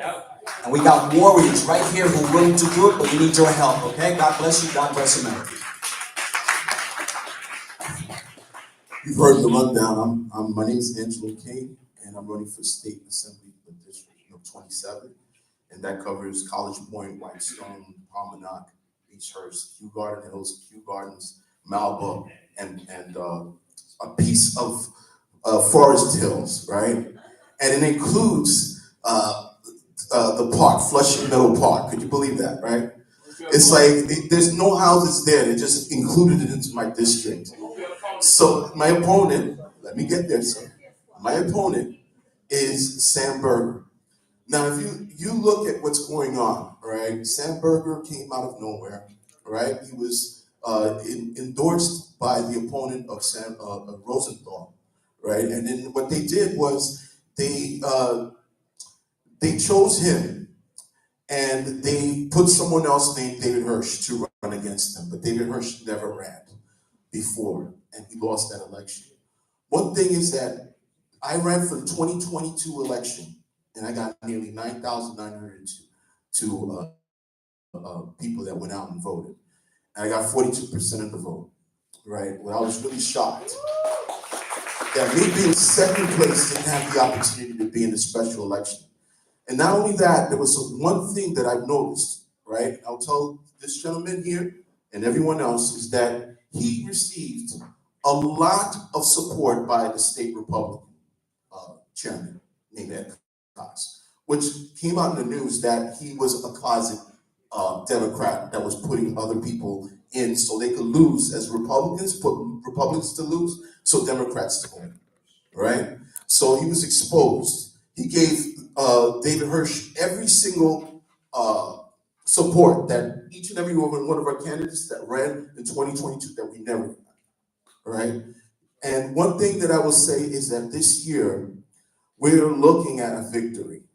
We're looking at a victory. We're definitely going to win. We're definitely going to go across this finish line this time around. Because the only people that I have, the only resource that I have is you, the people. You make the decision. You can't let John Liu, right? Because John Liu is also my state senator, right? And I support Pagan because Pagan and me together, we take a whole portion of an area. This is like a great team to get together, and I want you guys to support him as well as you can support me. And one of the things is that I am an electrician by trade. I'm not a lawyer. I'm not a career politician. Why am I in politics? Because years ago, someone told me I couldn't do certain things. They took me out of a job because I wasn't vaccinated. I said, what do you mean by that? Why are you threatening my job? Because I refuse to take the vaccinations. My life changed, and I said, you know, I have to stay with my integrity. I make a decision about my body, my medical freedom, right? No one should decide what you should do. They work for us. We delegated them that position. They don't tell us what to do. We tell them what to do. And one of the things is that we have to pursue education. Educate yourself. Find out what it is, how the government works. What is the function of the government? They are delegated and voted by us. The people that are up there are supposed to be responsible in keeping your safety. Have they been responsible in keeping our safety? Look where we are right now. We're afraid of walking into the train. We're afraid to take the bus because some crazy illegal or someone's going to attack someone out of nowhere, bringing people from other countries to this place, squatting in your house and arresting the person for changing the locks who owns the house. That's disgraceful. It's crazy. It's insane. You go to Florida for a couple days and one day you come to your house, somebody else is living in there. I'm sorry, what do you mean you live there? I live there. This is insanity. The police are afraid to do their jobs. I'm gonna be honest with that. Because they're being restricted. There's prostitution. There's a lot of young people smoking marijuana. Years ago, if you smoked marijuana, man, it was it. But we see this, I know it's legal, but it's getting out of control. We have fentanyl, we have all types of drugs out there. And the police, their hands are tied. And it's like, you're on your own. You are on your own. And I have to protect my family as well as everyone else. The only way we can make a change is to get rid of these people that are there. Vote them out. That's the peaceful way of removing a politician out, a career politician that doesn't look for your interest. I'm going up there because I want to do something for our interest, our regular people, because I'm a regular person. I have not, I don't have a Harvard degree. I don't have any of that because none in the Constitution says you have the Harvard degree to be able to get into any position in the United States. Anyone, even a janitor could be the president of the United States. But you got these people who are elitists, who believe that because they have a degree, that they have this, they feel that their intellect is superior to us. And they think we're stupid. We're not stupid. We have common sense. Because you have all the degrees in the world, and if you have no common sense, the whole place is in shambles. And New York State is in shambles. The only way change can happen is through you. Right? I had a plan to say something else, but I will tell you, the reason why I'm running is because I love New York. And I want to stay and fight for New York. I want to be that voice up there to say, hey, wait a minute, that's unconstitutional. And have the Constitution right there to compare what these laws are doing, because all it's doing is violating our freedom. They want to actually, look, right now, they're going after Trump. They're going after Trump because Trump's in the way. If we don't vote these people out, guess what? We lose a country. They'll come after me. They'll come after everybody here for being Republican. This is where we at. Years ago when I was a kid, when you was a Republican or a Democrat, people used to debate a little bit. You Democrat, was like a baseball game, all right? No one got offended because you were a Democrat or Republican. Look at where we're at right now. We're divided. And that's what these people want to do, divide us, confuse us, keep us ignorant, right? But eventually we're waking up. A lot of people are waking up. They're seeing that our freedom is being taken away bit by bit. And now it's being accelerated. And now we can see who they are. They know who they are. They know who I am. But I'm not gonna lay down and let these people do whatever they want to do. I want to fight for you guys. I want to fight for you guys. I came in, my family came into this country in April 6th of this month, 1974, to live the American dream. America gave us the freedom, gave us the economical opportunity to gain what we need. And I was poor, but I learned that I have to work hard for what I have to do, regardless of the situation, and learn from my failures and become strong, right? Take it, go, move forward, not letting anyone turn me down, put me back because of my color, my skin. But I moved forward, and I'm here, and I want to pay back New York for what they have done for me in my life. God bless.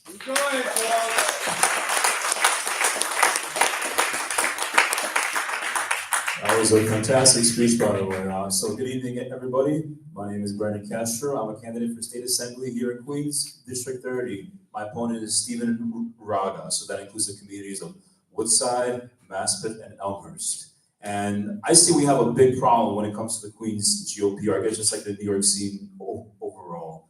We don't get press, it's very hard to find. If you speak like the casual person right down the street, they don't know who's running. They don't know whether it's left or right, but especially if they're a conservative going up to, if you were to look up our name, like we have no idea who that is. Oh, I heard that they're crazy. Next. And that is so sad. So that's why I wanted to run. I saw that there was no one else going for this seat. I thought that it was quite a plausible one. We actually do have like a pretty good chance, especially the fact that we actually have a slate. Look at all of these candidates, even like this latter half. Diversity's here, right? This is what they want to see. So I thought that,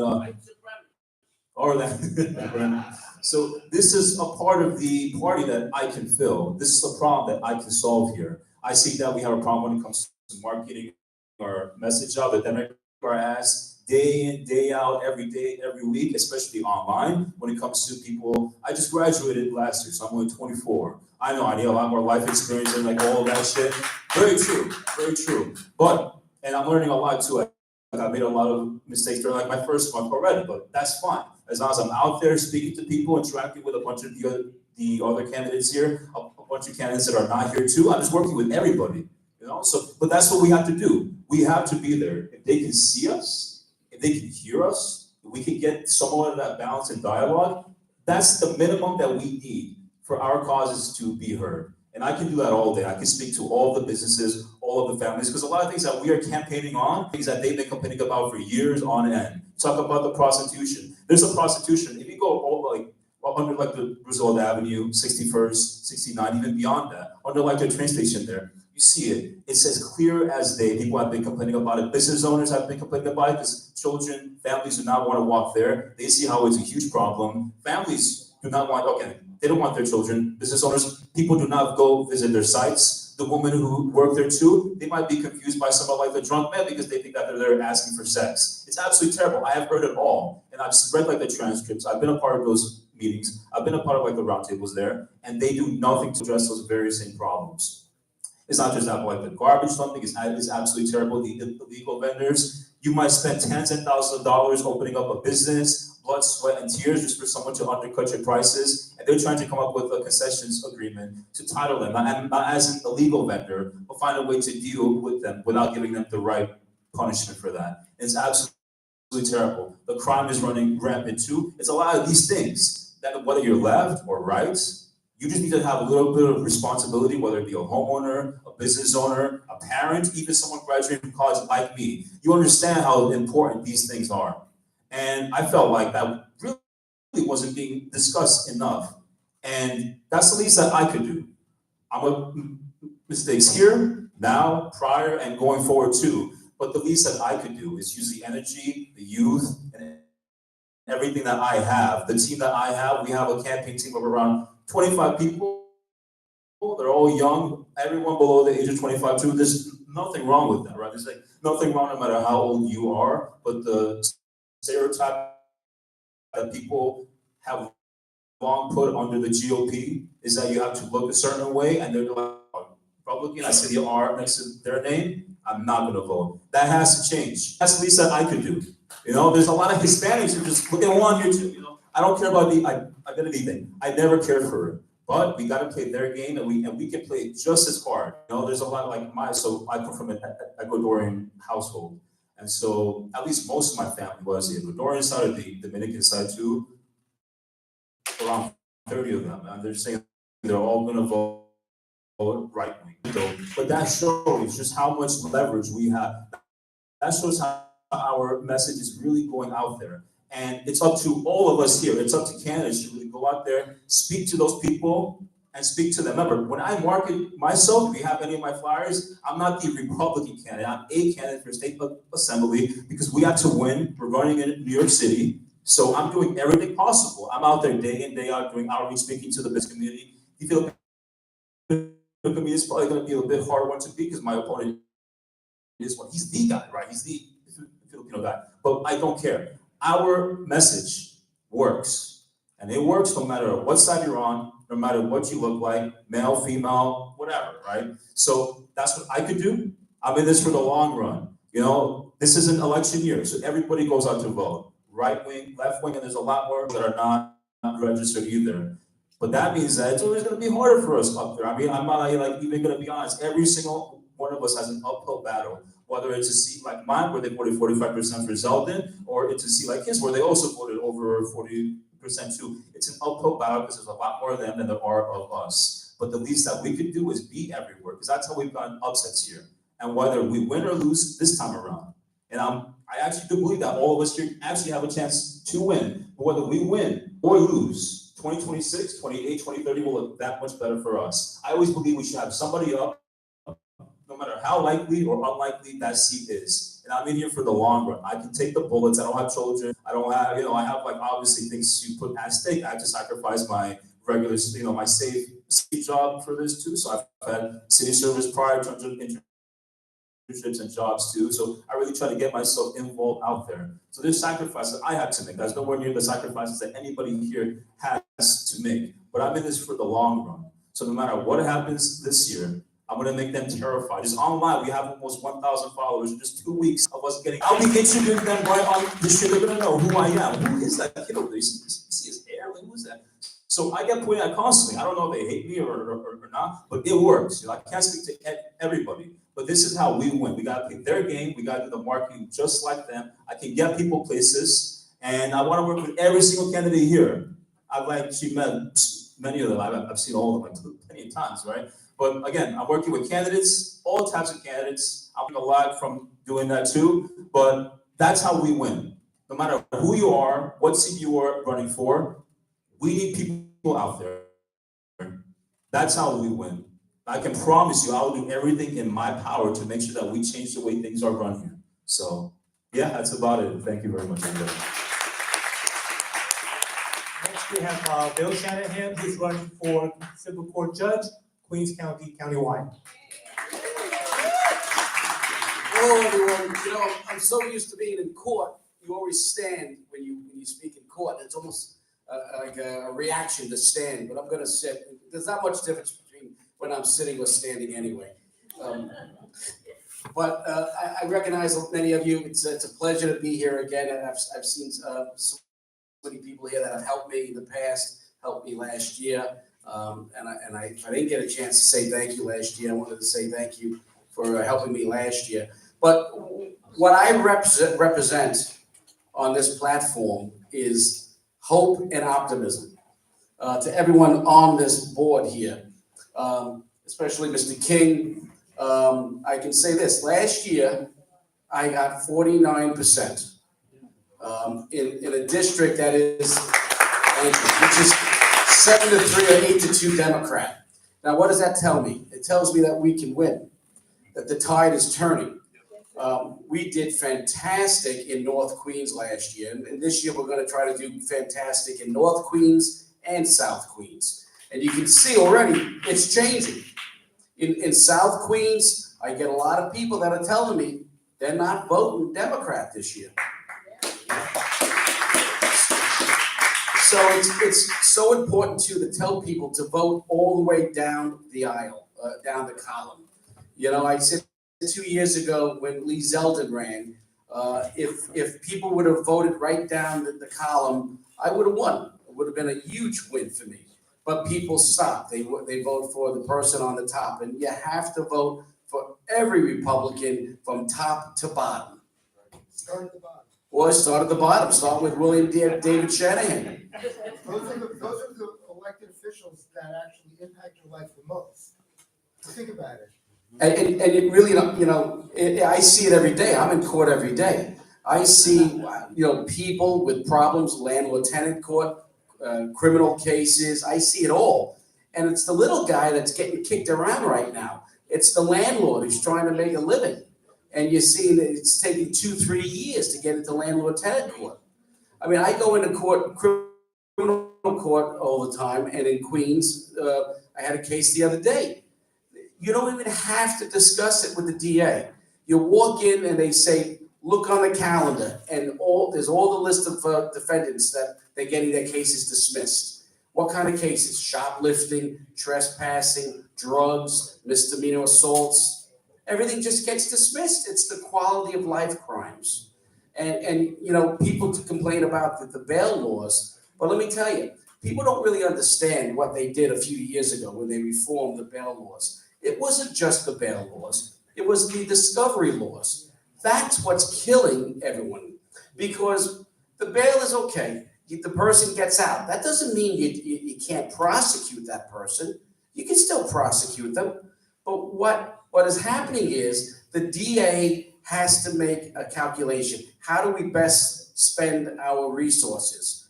Do we spend it on prosecuting misdemeanors or felonies? So what the legislature did years ago with the discovery laws, they said every piece of discovery, every document, every video, anything you can think of has to be turned over within 90 days of the arrest. And if you don't, the case has to be dismissed.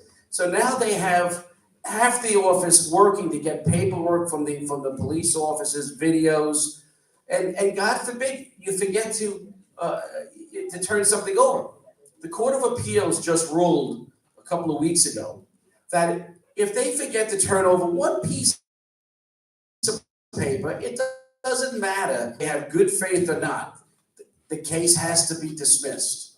So what the DAs are doing, they're not prosecuting anyone on misdemeanors. They're putting their resources to the felonies, but that's quality of life. So what we need to do when these fellas get up to the assembly and the United States Congress and every place else is make sure that the laws change for us, not the criminals.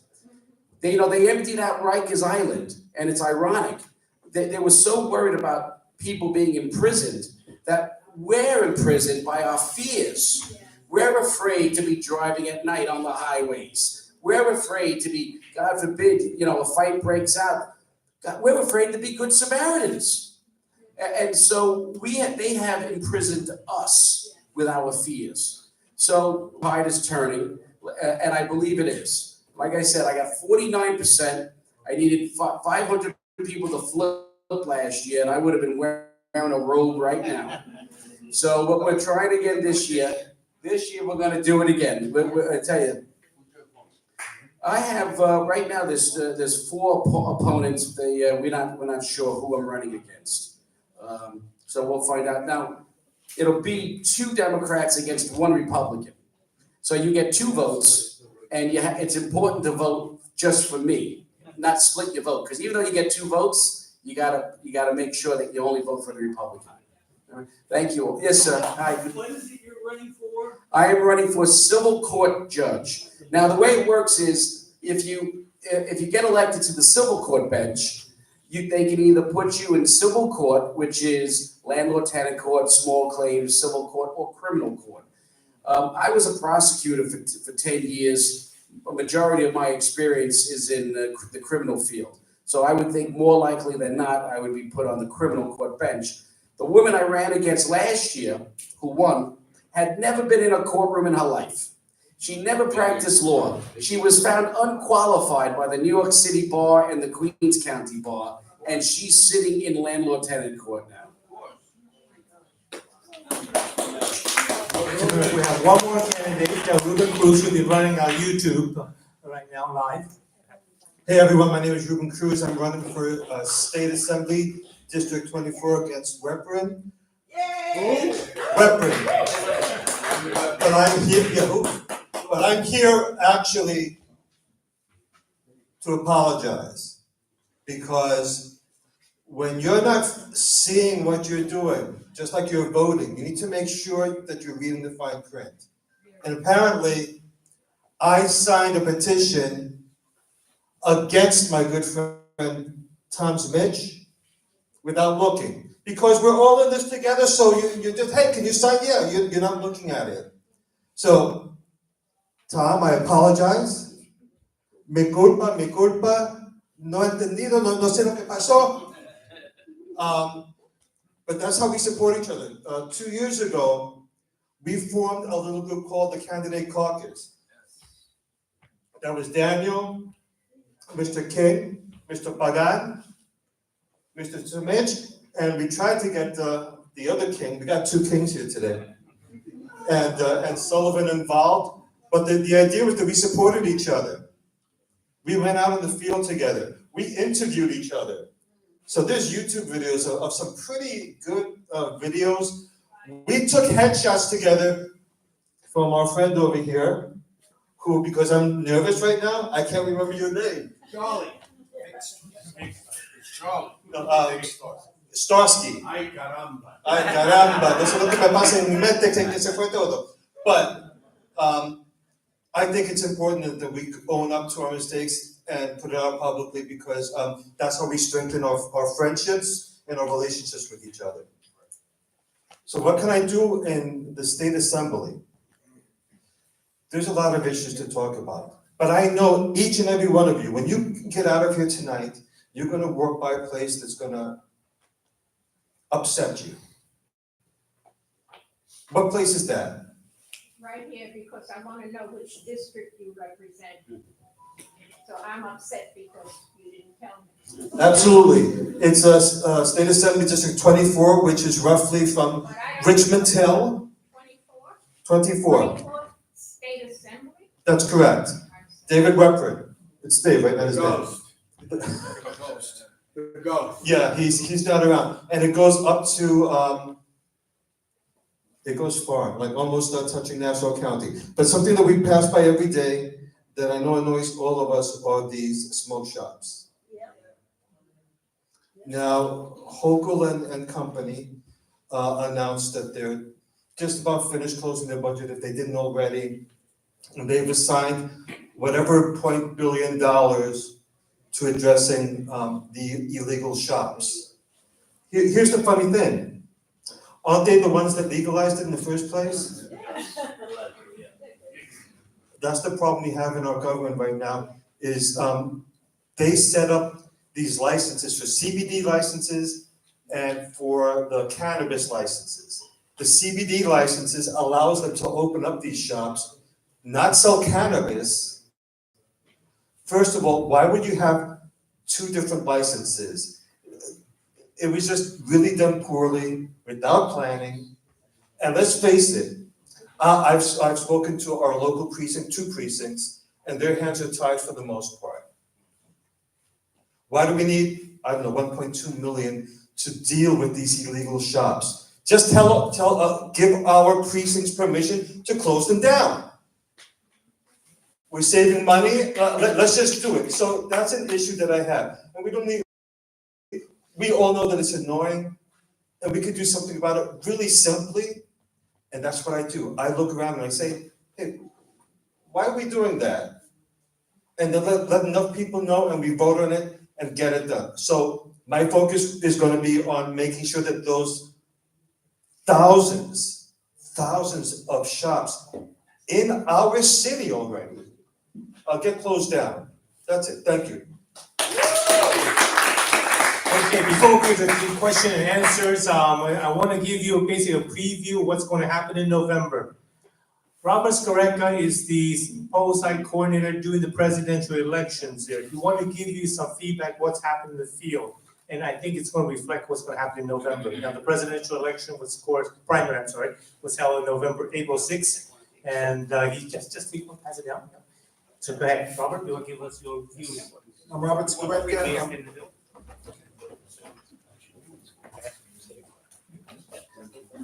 I'm currently a poll worker, and on the election, I'm in charge of PS 144 with 32 people. I'm the coordinator that runs the whole site. Yes, and Melinda Katz, she came in and she voted there. Sorry. It's okay. Attendance was kind of weak because pretty much, it's going to be Trump against Biden, unless something happens to Biden. So it was kind of quiet, but I also worked at the courthouse in Queens, behind the courthouse. It's Helen Marshall. I worked early voting as an affidavit inspector. So I was like in charge of the trouble desk if there's any problems that come in. And I was getting numerous people coming in. They were Democrats. They're looking at the ballot and they said, I don't like it. I'm not voting for anybody there. And they said they had problems putting the ballot, so we had to put the ballot in as a no vote. And then one person came up and said, I don't want to vote for anybody. He's a Democrat. I want to vote for Trump. And I says, this is a regular primary. I handed him a sheet. He says he wants to change his party. I gave it to him, so he's going to change his party. And then also on November, he could vote for Trump. Yay! But there was a lot of other people. There were so many people coming in almost the same way. They said, I don't like it, and they said, I want to change my party. I want to change my party. So I kept giving these flyers to change your party. I said, you can't vote for Trump at this primary, but you could vote for him in November on election day. And if you wanted to vote, I said, if you put it in, then you'd be able to run to elect somebody on the June primary.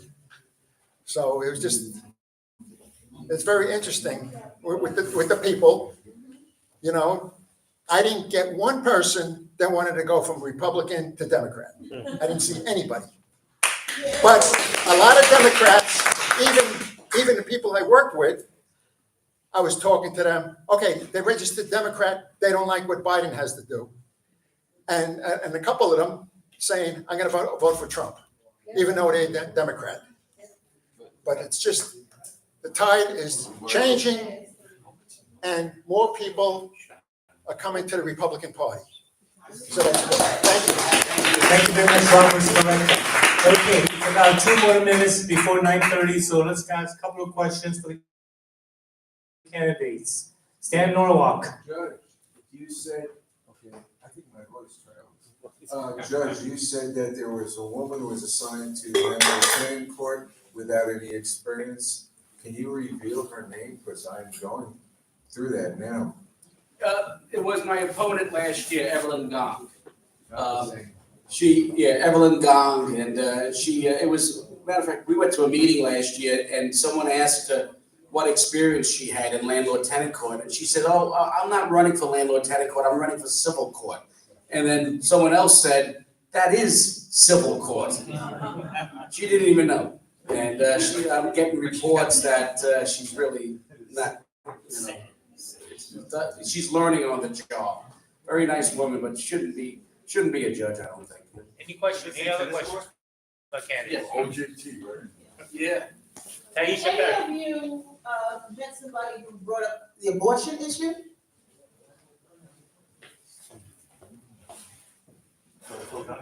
I'll try to make it fast. So yeah, just generally speaking to voters on the streets, I've had tons of people asking me about the abortion problem, I guess, or issue. I think a lot of problem that candidates have is that they stumble when it comes to their words. When as soon as they're asked that, they're like, yeah, I'm pro-life.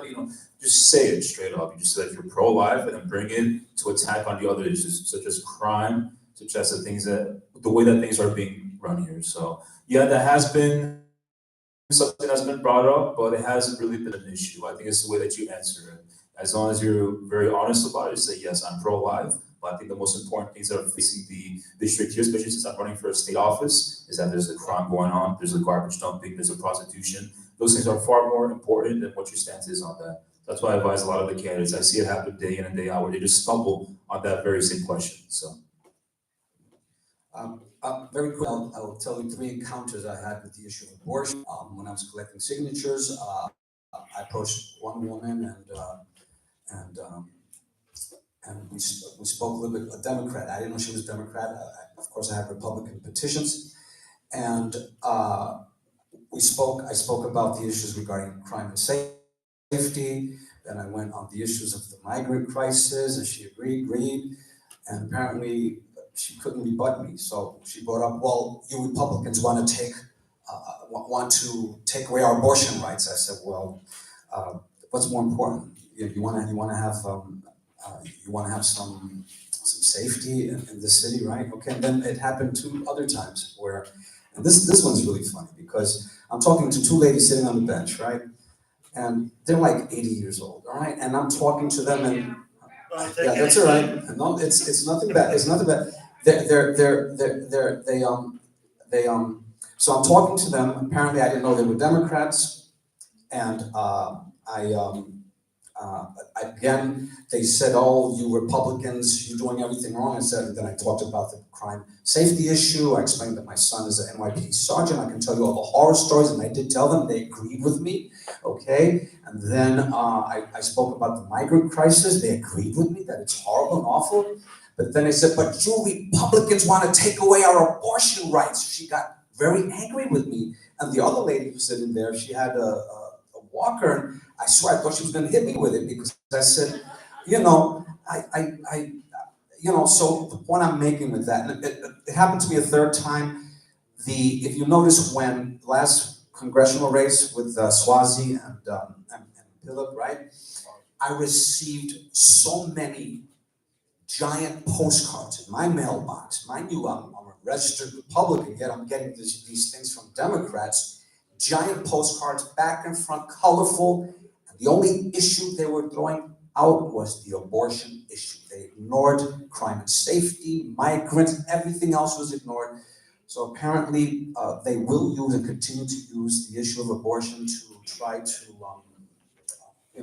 undermine the Republican vote. It's 9:35, so I'm gonna end the meeting. Every one of the candidates had drawn a ticket for the 50-50 raffle. Will you please tell us the name of the person that basically you drawn or the number? All those winners, go to the table, take anything you like on the table. The big prize tonight is $170. Okay, Nicholas Softy had drawn that number, so he will announce that name or number last. So I guess who did you pick? Well, there's 2 tickets here. All right, the first one is number 9548096. On the back is written SS. Okay. And one back. There we go. Oh, congratulations. All right. Oh, the next one is, just read the name. Bill Shanahan. No, it's TT and Kathy. Okay. TT Kathy. Okay. Okay, she just left. Okay, so the name on the ticket. I guess, no, I don't want that. I'm not gonna. This looks like a K1, KJA. Catherine James, okay? Catherine James. That's what it looks like, KJA, right? There you go. Yours is? I've got David, 8020. David, Congratulations. Anything on the table? You're the man. Okay, I have these initials up there, right? SS? Steve here, okay? Stuff the box. All right, I got T as in Thomas, Z as in zebra, TZ.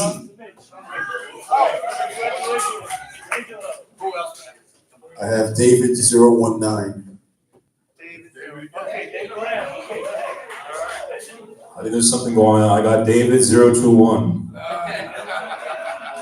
And the $70 winner is Nicholas. Would you announce the name or the number? The winner is Juan P. Congratulations.